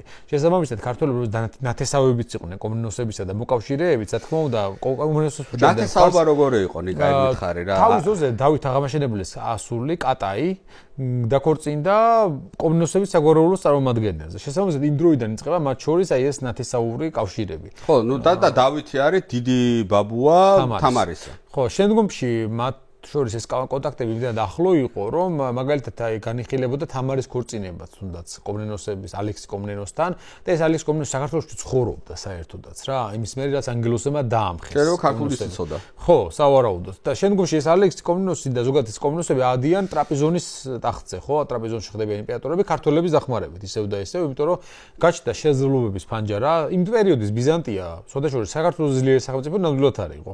ასე რომ საქართველოს თავის რეგიონში და თავის აღმოსავლეთ მონარქიის 1204 წელს ხდება ეს ხო და შეეძლო ისედაც რომ ბიზანტიის წინააღმდეგას თავისუფლად ემოქმედა. შესაბამისად ქართველები ახერხებენ ძალიან მარტივად ტრაპიზონის განეიტრალებას იმ მხარეში ბიზანტიის სამფლობელოებისად მიუხედავად თანაც გავითვალისწინოთ ის რომ კომნენოსებს ძალიან დიდი მხარდაჭერა ჰქონდათ იმაში ანატოლიაში.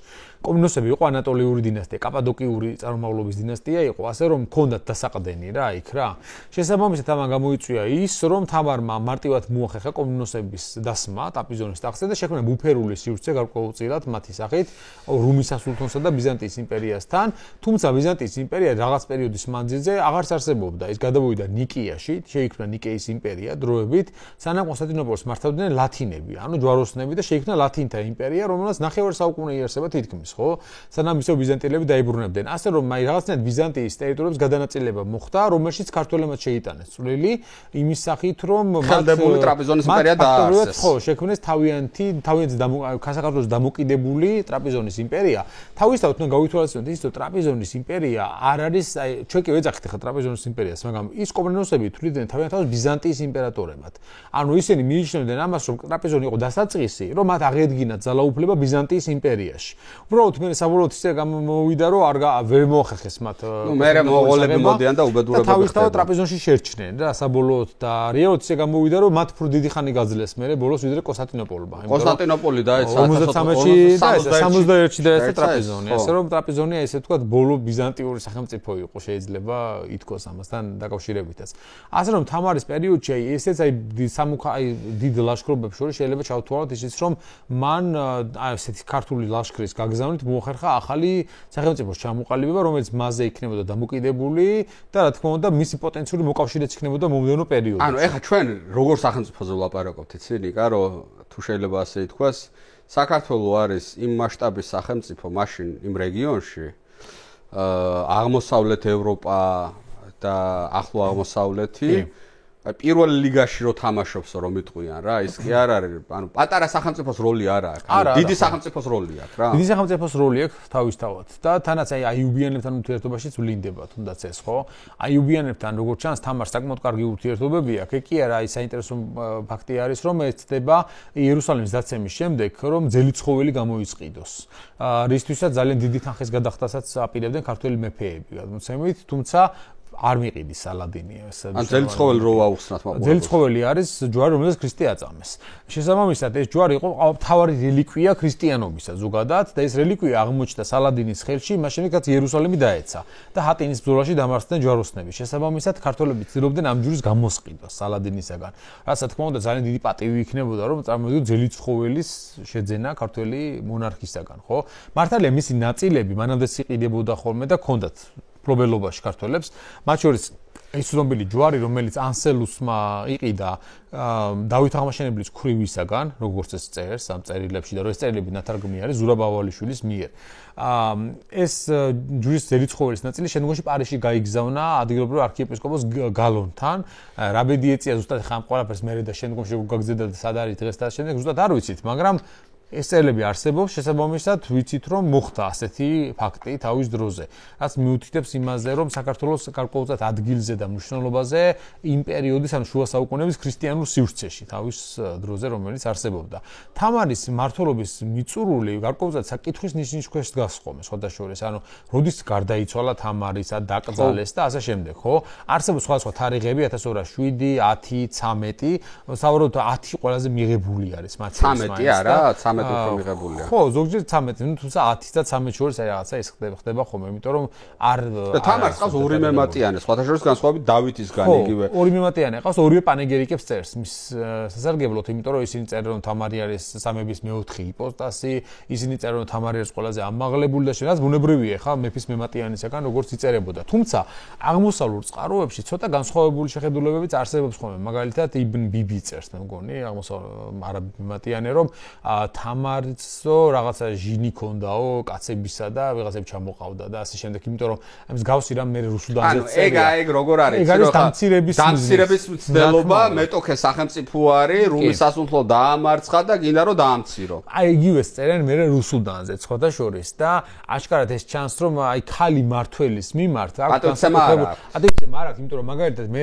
წერს ჯუვეინი რუსუდანის პერიოდში რომ გაიხსენებს ყურანის ეპიზოდს, როდესაც აი ცნობილ ბრძოლაში, როდესაც ქადისიას ბრძოლაში დაამარცხეს არაბებმა სპარსელები, იქ ამბობს ესეთ მომენტს, რომ იქ იყო შემთხვევა, როდესაცო წერილი ნახესო, რომ ქალისგან იყო გამოგზავნილი ირანის ჯარშიო და არაბებმა თქვესო, რომ ანუ იმათი შაჰიო ქალი არისო რა, ირანის შაჰიო და აი ეს სამარცხვინო მომენტი და რუქნადინთანაც ხო იყო რუმის სულთანთან ეგეთი მომენტი, როცა იმან წერილი გამოგზავნა ეს ზაქარია მხარდაჭერის შეურაცხყოფა მიაყენა გარკვეულწილად თამარს როგორც ქალს და მერე უკვე ჯალალედინის დროს იყო რუსუდანის მიმართ, რომ რუსუდანს ცოლად მოყვანა უნდა ჯალალედინს, ასე ვთქვათ რა, რაც ფაქტობრივად ნიშნავდა, რომ ჯალალედინი ხდებოდა საქართველოს მმართველი. შესაბამისად მაშინ არავინ არ დაუშვებდა ამას და თავისთავად აი ეს მომენტი, რომ ქალი არის მმართველი ისლამურ სამყაროში ასე აღიქმება რა, უარყოფითი კონტექსტია ყოველთვის და ეს ქალი გამოყვანილია ხოლმე გარყვნილად, გაუბედურებულად, რაღაცა კაცის მოსურნეთ და ანუ ასე შემდეგ და რაც ეს ტრადიცია არის გარკვეულწილად პროლეტარული, ვიდრე ის რომ რეალობას ასახავდეს თავისთავად და ეს მომენტიც აკულინდება. სალაჰადინს წინა ეპიზოდში ჩვენ შევეხეთ და მინდა გავაგრძელო. და ერთ პროვოკაციული კითხვა მინდა რომ დავსვა რა, საკითხი წამოვჭრა. ესე იგი, სალაჰადინსა და თამარის საქართველოს ამ დროს ერთგვარი მოდუს ვივენდი აქვს ერთმანეთში ნაპოვნი, რომ არომობენ ერთმანეთთან, ანუ ის არ ესხმის თავს, ეს არ ესხმის თავს. იერუსალემში ქართველებს თავისუფალი დაშვება აქვთ. ჯვრის მონასტერს არ ერჩიან, ეს რომ გაშლილი დროშით ცხენზე ამხედრებული შესვლა შეიძლება და ასე შემდეგ და ასე შემდეგ. და რატო ხდება ეს? ანუ ძალთა ბალანსი ახლო აღმოსავლეთში ეგრე გადანაწილდა რა, რომ სალადინისთვის თავარი პრობლემა და თავის ტკივილი არიან ჯვაროსნები რა. რომ მათ ართმევს ამ იერუსალიმს და უნდა რომ გაყაროს აქედან და ახლა დამატებით რომ ქართული სამეფო ქრისტიანული ჩამოვიდეს ქვემოდან და თავში ურტყას არ უნდა. ხო, ამიტომ არ ერჩის ამას, მშვიდობა აქვს ქართულ სამეფოსთან და ქართულ სამეფოსთვისაც ეს არის მაგარი დაცულობა რა, რომ ანუ დიდი ისლამური სახელმწიფო იქმნება, რომელიც არ ესხმის თავს, მხოლოდ იმის გამო, რომ ჯვაროსნები და ევროპელები არიან მთავარი მტრები ამ ისლამური იქანაც თვითონ გავითვალისწინოთ, რომ ამ იმპერიის ცენტრი მაინც იყო ეგვიპტე. ანუ მისი ინტერესები უფრო სამხრეთისკენ არის მიმართული, ვიდრე არის ჩრდილოეთისაკენ რა. და შესაბამისად, აი სალადინთან მათ უშუალო შეხება ხლათის გარდა ფაქტობრივად არასადარა აქვთ რა. ასე რომ ეს დიდი საფრთხე საქართველოსთვის არ წარმოადგენს აიუბიანთა სახელმწიფო. უფრო საშიში არის ალბათ ხორეზმი პოტენციურად და არის რომელიც აღმოსავლეთიდან მოდის, რა ცენტრალურ აზიიდან რუმი ამ შემთხვევაში. შესაბამისად ეს ორი ძალაა და რუმი იქნება დამარცხებული ყავთ და სტატუს-კვო გარკვეულია და დარჩენილია ხორეზმის სახელმწიფო, რომელიც მოგვიანებით წამოვა და დაამთავრებს ოქროს ხანას, საქართველოს ოქროს ხანას. ეს ბოლო საფრთხე ვერ გადავიარეთ. აი აქედან გამომდინარე, ხო, ანუ მინდა ცოტა პროვოკაციული კითხვა დავსვა. თამარის დროს საქართველო არის ყველაზე ძლიერი ხა. დავითის დროს ესეთი ძლიერი საქართველო ჯერ კიდევ არ არის, იმიტომ რომ იმ დროს ყალიბდება რა, ეს კაცი ქმნის ნოლიდან ყველაფერს. ნოლიდან ქმნის რა, ნანგრევებიდან ქმნის ყველაფერს. მე თამარს შეება უფრო გაცლებთ რომ მოძლიერებული სამეფო. ამავე დროს გარშემო ვითარება საქართველოს გარშემო ბევრად უფრო მოფუშული არის, ანუ ეს დიდი სახელმწიფოები ბევრად უფრო მოფუშულები არიან. ანუ როგორც ვთქვით, ანუ სამი დიდი ერთეული არის თამარის დროს, რა დიდი მსხვილი ერთეული, ეს არის რუმი, რომელსაც ომში ამარცხებს. ეს არის სალაჰადინის აიუბიანები, რომლებიც არ ერჩიან საქართველოს, იმიტომ რომ მათი მთავარი მეტოქე არიან ჯვაროსნები და ხვარაზმი, ეს ცენტრალური აზია და ირანი ჯერ არ შემოსულა საქართველოში. ამიტომ თამარის მეფობა არის ის, რაც გარკვეული ფანჯარა საქართველოს ისტორიაში, სადაც მეტნაკლებად სასათბურე პირობები არის ძლიერი კარგი ქართული სახელმწიფოს შექმნისთვის. მაგრამ ანუ დავითის ამოცანები ხო უფრო რთული იყო, ვიდრე თამარის ამოცანები ამ თვალსაზრისით. ხო, სახელმწიფო იყო შესაქმნელი რა. და აი საფრთხეები საფრთხეებიც უფრო მეტი იყო, იმიტომ რომ იმ პერიოდის სახელმწიფო გაცილებით უფრო მოწყვლადი იყო და სუსტი იყო ვიდრე თამარის პერიოდის საქართველო, ხო? ასე რომ ალბათ დავითის უფრო რთული პერიოდი ჰქონდა ამ თვალსაზრისით, ვიდრე თამარს თუნდაც. ზუსტად მაინც აწყობილი იყო, ქვეყანა იყო გარკვეულ თვალსაზრისით, იმიტომ რომ მას სტატუსი უკვე ჰქონდა აღმოსავლეთში, უკვე ძლიერ სახელმწიფოდ ითვლებოდა, სამხედრო პოტენციალი მაღალი ჰქონდა, მესამეზობლოში ყველა სახელმწიფოსთან მეტნაკლებად დალაგებული ჰქონდა, ასე რომ მთლიანობაში მე ვფიქრობ, რომ დავითის დროინდელი ამოცანები შეიძლება ითქვას, რომ ქვეყნის აღმშენებლობა გაცილებით უფრო რთული არის, ხო? რატომ უწოდებთ დავით აღმაშენებელს? იმიტომ რომ მან ქვეყანა შექმნა ძალიან ძიმე მდგომარეობიდან ამოყვანილი ქვეყანა ჩამოყალიბდა. არა, აღმაშენებელის ტიტული მოგვიანებით ჩდება და არ არის მეფობა. მაგრამ ძალიან კარგი აღწერს კარგად აღწერს მის მოღვაწეობას, ხო და აი თამარის დროს თითქოს უბრალოდ დაემთხვა რაღაცნაირად საქართველოს საიმპეროს წარმატებული პერიოდი, ზენიტი, რაღაც მხრივ, ბევრი თვალსაზრისით, განსაკუთრებით საგარეო თვალსაზრისით და კულტურული თვალსაზრისითაც ამავე დროს და რაღაცნაირად აი ის ინერცია, რაც მოდიოდა დავით აღმაშენებლის პერიოდიდან, აი ამ პერიოდში აი რაღაცა კულმინაციას აღწევს რა. ნიკა, ეხლა რო გავიდეთ თამარის მეფობის ბოლოსკენ, აი შენ საფლავის ამბავი და ეს ლეგენდებით რო არის მოცული რომ თითქოს იქ და ანუ ეხლა ყველა სერიოზული და ნახევრად სერიოზული ისტორიკოსიც კი თანხდება რომ თამარი არის მეფეთა საძვალეში გელათში დაკრძალული. ამიტომ აშენა დავით აღმაშენებელმა ესე არის. მეფეთა საძვალე არის ეხლა ზუსტად იქ კონკრეტულად არ ვიცი და ვერც გავიგებთ ანუ სიტყვაზე თუ რიჩარდ მესამის დნმ-ი, ანუ ინგლისის მეფისა იოლად დადგინდა, იმიტომ რომ იქ ლესტერში სადღაცა დამარცხებული მეფე ჩაგდებული იყო და კონკრეტული საგვარეულოს წარმომადგენელი მეტი გარშემო არ ესვენა და დნმ-ით პირდაპირ დგინდებოდა მისი შთამომავალი. თამარის შემთხვევაში ეს არ გამოვა, იმიტომ რომ იქ რო გათხარო, ესე იგი გელათის იატაკი სულ აიღო და რამდენი ძვალიც არ უნდა ამოვიდეს, ბაგრატიონი იქნება იქ და ანუ ბაგრატიონების დნმ-ი ყველა ვარიანტში დაემთხვა, მაგრამ ნუ იქ არის ხო დასაფლავებული. უბრალოდ ეს დაკარგული არის. ხო, თავისი მემატიანე წერს ფაქტობრივად ამაზე, ხო? ხო, წერს მემატიანე. ხო, არ არის საიდუმლო ამბავი. ეხლა გადავიდეთ უკვე შემდეგ და ლაშა და ამითი მოვრჩეთ. ხო, იმიტომ რომ ლაშათი მთავრდება. კი. ლაშა გიორგის პერიოდი ძირითადად გამოირჩევა მოკლედ რომ შევაჯამოთ ჯერ ესეთი დიდებულებთან დაპირისპირება კვლავინდებურად გრძელდება ის რო ადის ტახტზე მაშინვე იწყებენ დიდებულები იმისთვის ზრუნვას რომ თავის მისი აღმზრდელი არის ივანე ათაბაგი ანუ მხარგრძელი და აი სტატუსის შენარჩუნებას ყველა ცდილობს მაშინვე მის დროს ამ დროს აშკარად რამდენიმე საგვარეულო არის წამყვანი ძირითადად არიან მონაპირე ერისთავები სულ წამყვანი და რატომ იმიტომ რომ მტერი საიდანაც მოდის იმის მოპირდაპირე ტერიტორიები ყოველთვის არის ხოლმე იმას მის მართვას ყოველთვის მეტი სტატუსი აქვს ვიდრე სხვას. ასე რომ აი იგივე მხარგრძელებს სასამართლო ძალაუფლებაც აქვს, მეტი სამხედრო პოტენციალიც აქვს, ეკონომიკური პოტენციალიც მეტი აქვს და ფაქტობრივად თავიანთ ტერიტორიაზე ნახევრად მეფეები არიან, შეიძლება ითქვას რა ისინი. ასე რომ მათ გავლენას ინარჩუნებენ ისინი ლაშას დროსაც და ლაშა გიორგი ცდილობს შემდეგს, რომ აშკარად ვლინდება შამთანხმწერეთანაც რო კითხულობთ, რომ ის ცდილობს სხვა ფენები იპოვოს, ვისაც თავის ძალაუფლებას დააყრდნობს. ასეთი შეიძლება იყოს საქალაქო ფენები, მათ შორის თბილისის ამ შემთხვევაში განსაკუთრებით, იმისთვის რომ დააბალანსოს გარკვეულწილად აი ეს ფეოდალები და საბოლოო ჯამში აქედან თვითონ თავის სტატუსი შეინარჩუნოს და ლაშა გიორგის პერიოდი არც ისე მარტივი არის ერთი შეხედვით. მის საკმაოდ წარმატებული მეფობა ჰქონდა მას სამხედრო თვალსაზრისით თუ შევხედავთ, იმარჯვებს მთელი კამპანიებში განძის წინააღმდეგ განსაკუთრებით, მიუხედავად იმისა, რომ იქ რაღაცა ცოტა ავანტიურისტულ რაღაცას ჩაიდენს, ხო? მერე მას საყვედურს აძლევენ ფეოდალები და ეგ საინტერესო მომენტია, როცა ცხინიდან ჩამოდის და ბოდიშს იხდის. აი ეს მიუთითებს რაზე ეცი ფეოდალებსა და მეფეს შორის არსებულ აი რაღაც საერთო შეთანხმებულ მმართველობაზე, რომელიც მათ შორის არსებობდა. ანუ მეფე მათზე ამხელათი აღმატებული ის აბსოლუტური მონარქი არ არის. ამათთან შეთანხმებით ხდება ქვეყნის მართვა და არა ისე რომ ის ზემოდან უყურებს ყველას და იმათ ფეხებზე უნდა კოცნონ ამ შემთხვევაში რა. ეს ძალიან საინტერესო ეპიზოდი არის ამ ხარგრძელებსა და განჯაში ხდება ეგ. ურთიერთობაში, კი. შემდგომ პერიოდში აი თუნდაც ის რომ საქართველოს ახლოს მივიდა ჯვაროსნულ ომში მონაწილეობამდე, აი ზუსტად ეს არის ლაშა გიორგის მმართველობის დროს.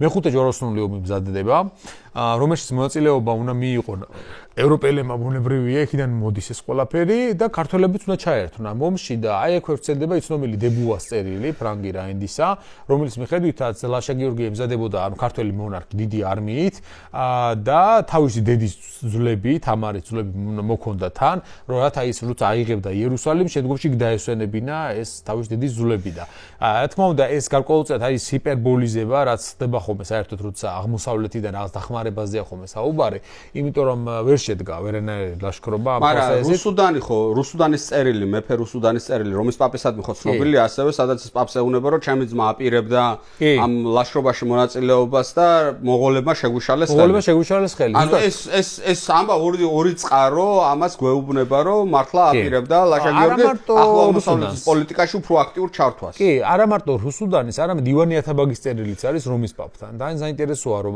მარტო მეფე კი არწეს იმხელა ძალაუფლება ამირს პასალარს ანუ ივანე ათაბაგს ამ შემთხვევაში რომელიც აღზრდელი არის ლაშა გიორგისა რომ ისიც მასაც აკი აქვს რომის პაპთან მიმოწერა აქვს ამ თვალსაზრისით რა მოკლედ რომ თქვა ლაშა გიორგის მმართველობა მთავრდება მონღოლების გამოჩენით და მონღოლების გამოჩენა რეალურად არის დასასრული საქართველოს ოქროს ხანისაც იმიტომ რომ არა მონღოლები სავარაუდოდ ხორეზმელების ის ლაშქრობები და ისე არ განხორციელდებოდა როგორც მოხდა იმიტომ რომ ესე ხორეზმი ხო არის ცენტრალური აზია სპარსეთი მოაწყვნენ მონღოლები და აი ამ იმან ჯალალედინმა გადაწყვიტა რომ გადმოენაცვლებინა დასავლეთით. ის საერთოდ იდიოტურად მოიქცა ჯალალედინი, რომ ან საქართველოსთან ერთად უნდა ებრძოლა იმას მონღოლების წინააღმდეგ, მაგრამ ჩათვალა რომ მოდი საქართველოს დავიკავებ და აქ დავმაგრდები.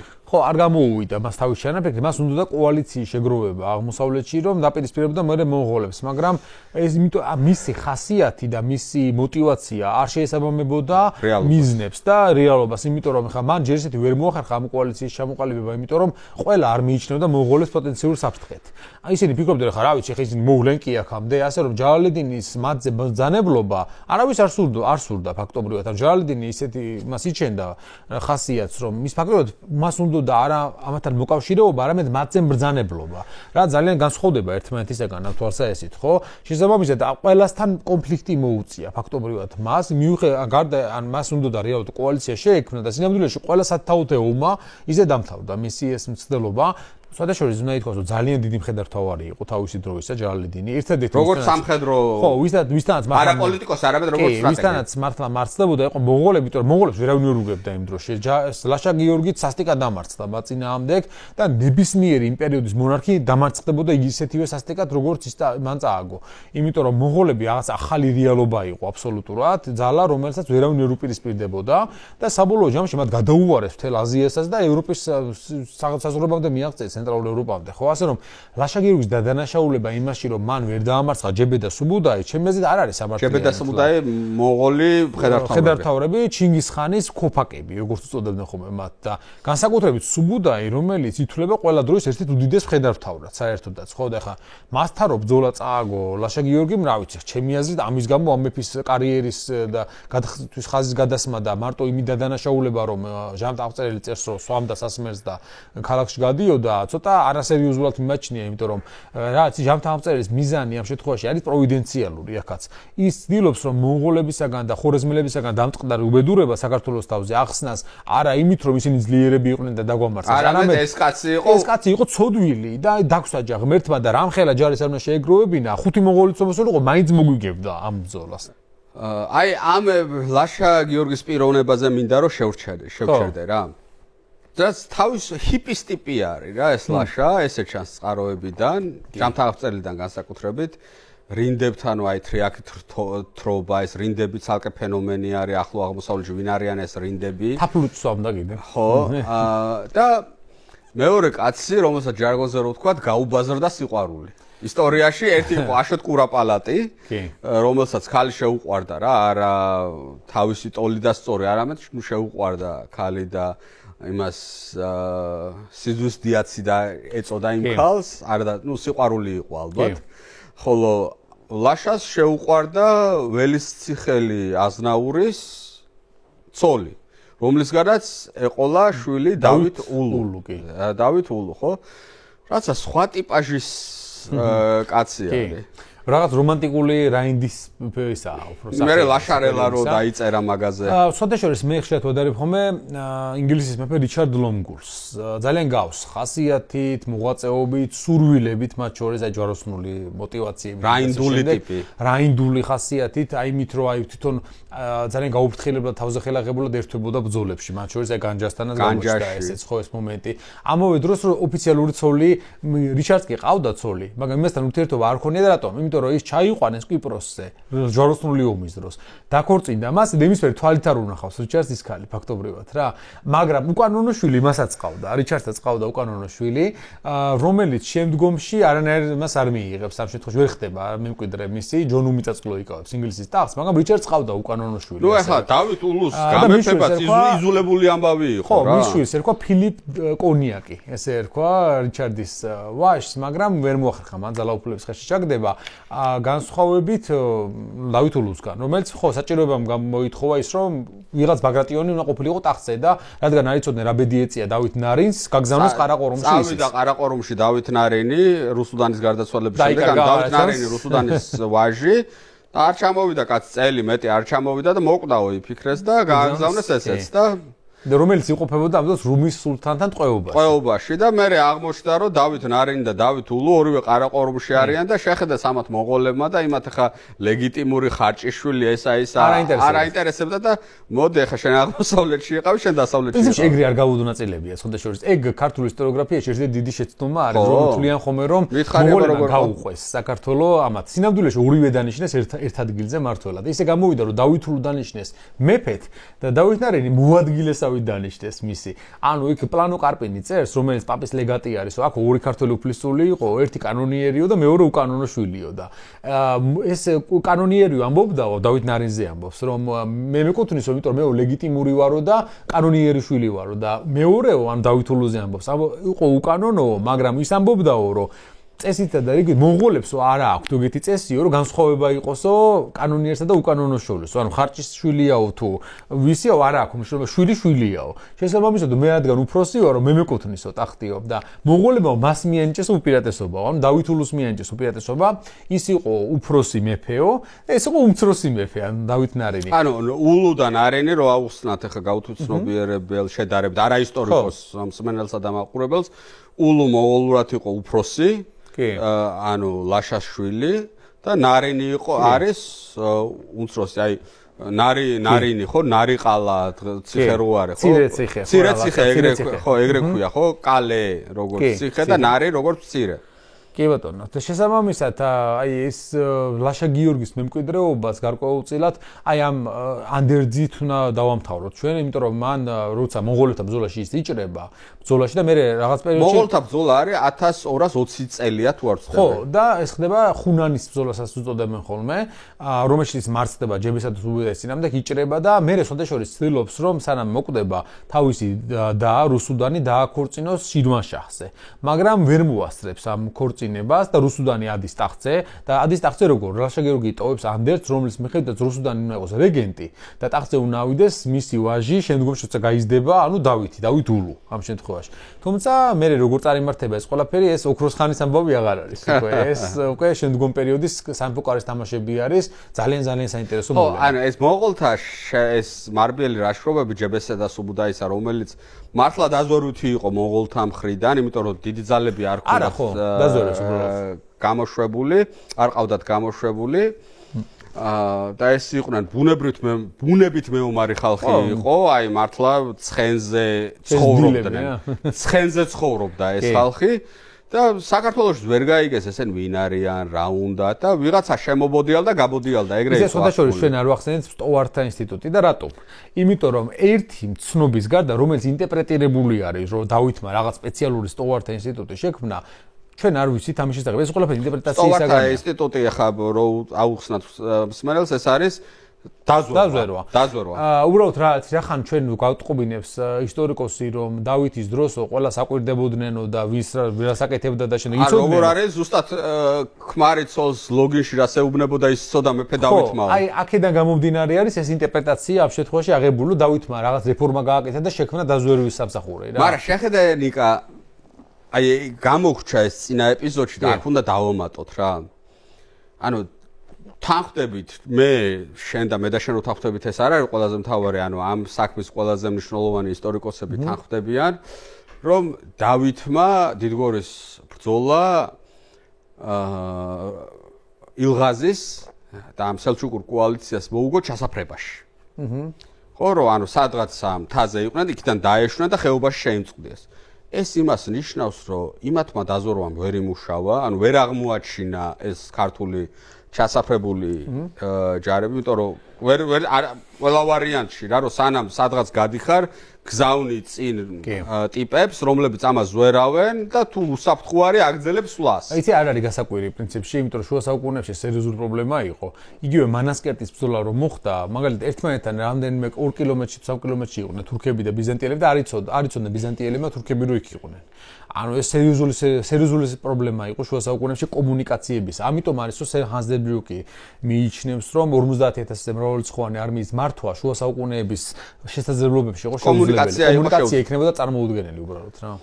ნიკა, გავედით ახლა ჩვენ ბოლოსკენ, რა ვიცი, აი მე მსმენელმა თავად შეაფასოს, მაგრამ ჩვენი ბოლო 2 ეპიზოდის ნასიამოვნები დავრჩი რა, იმიტომ რომ ესეთი სტუმარი მინდა ყოველ ჯერზე მყავდეს, სადაც მე შედარებით ნაკლები ლაპარაკი მიწევს და სტუმარი არის თემის ენციკლოპედია. და ბოლოს სადღეგრძელოთ უნდა დავამთავროთ და როგორ მინდა იცი რომ თქვა საერთოდ როცა ყველას ერს ჭირდება რაღაცა წარმატებას მოეჭიდოს, მოებღაუჭოს, იმის მაგალითი რომ მომავლის იმედი დაინახოს. ჩვენ სამწუხაროდ ქართველები ჯერ კიდევ წარმატების სასესხებლად 900 წლით უკან მივდივართ და აი ეს რო არაფერს არ ვერჩი ის ბავშვი რომელიც ამბობდა რომ ამერიკაზე სამჯერ უფროსი 900 წლის ხემი დგას თელავში და ამიტომ მაგარი ვარ. ანუ ყოველთვის გავრბივართ ამ 900 წლით უკან. და ნუ საქართველოს ეროვნულ მუზეუმში რო შედიხარ, იქაც ეს წარმატებებს ხედავ 900 წლის უკან არის. იმიტომ რომ ის საქართველო იყო პირველ ლიგაში მოთამაშე ქვეყანა, ასე რომ ვთქვათ. ანუ დიდი სახელმწიფო იყო რა, აი great powers რასაც ეძახიან, ამისი ნაწილი იყო და სრულიად არ იყო გადაწყვეტილი მე-13 საუკუნის დამდეგისთვის, რომ ინგლისი უნდა ყოფილიყო დიდი სახელმწიფო მე-19 საუკუნეში და საქართველო უნდა ყოფილიყო რაღაცა კოლონია ვიღაცის, ანუ რუსეთის ამ შემთხვევაში, ხო?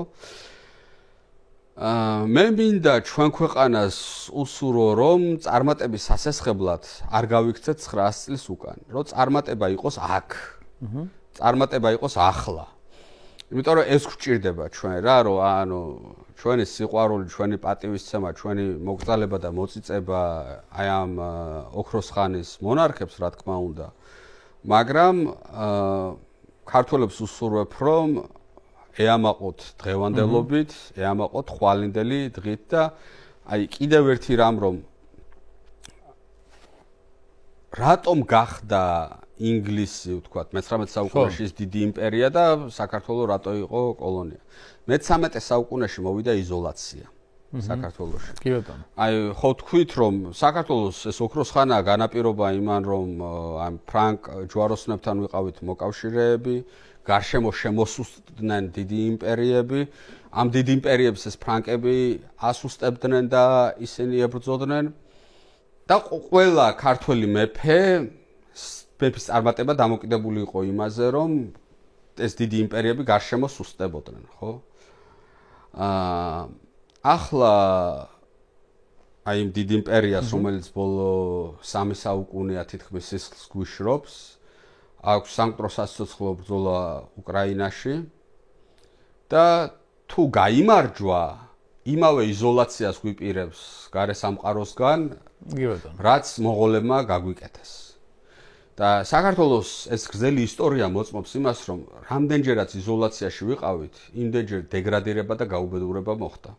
რამდენჯერაც იმპერიები გარშემო დასუსტდნენ, იმდენჯერ გავძლიერდით და დაიწყო მოძლიერების ხანა და ეპოქა. მოდი ამითი მე მინდა ქართველებს უსურო არა მხოლოდ 9 საუკუნის უკან მომხდარი ამბების სიამაყე, არამედ დღევანდელი დღით სიამაყე. მინდა უსურო რომ გარშემო იმპერია ვინც არის თავარი საფრთხე ბოლო 3 საუკუნის განმავლობაში ის დამარცხებული იყოს და ამ ყველაფრის თავარი ღერძი და ლოკომოტივი დღეს არის უკრაინის არმია. უკრაინის არმია, რომელმაც უნდა გაიმარჯვოს იმისთვის, რათა საქართველოს იზოლაციაში არ აღმოჩნდეს, იმისთვის, რათა საქართველო აი ამ წარმატებული სამყაროს ევროპის ნაწილი გახდეს.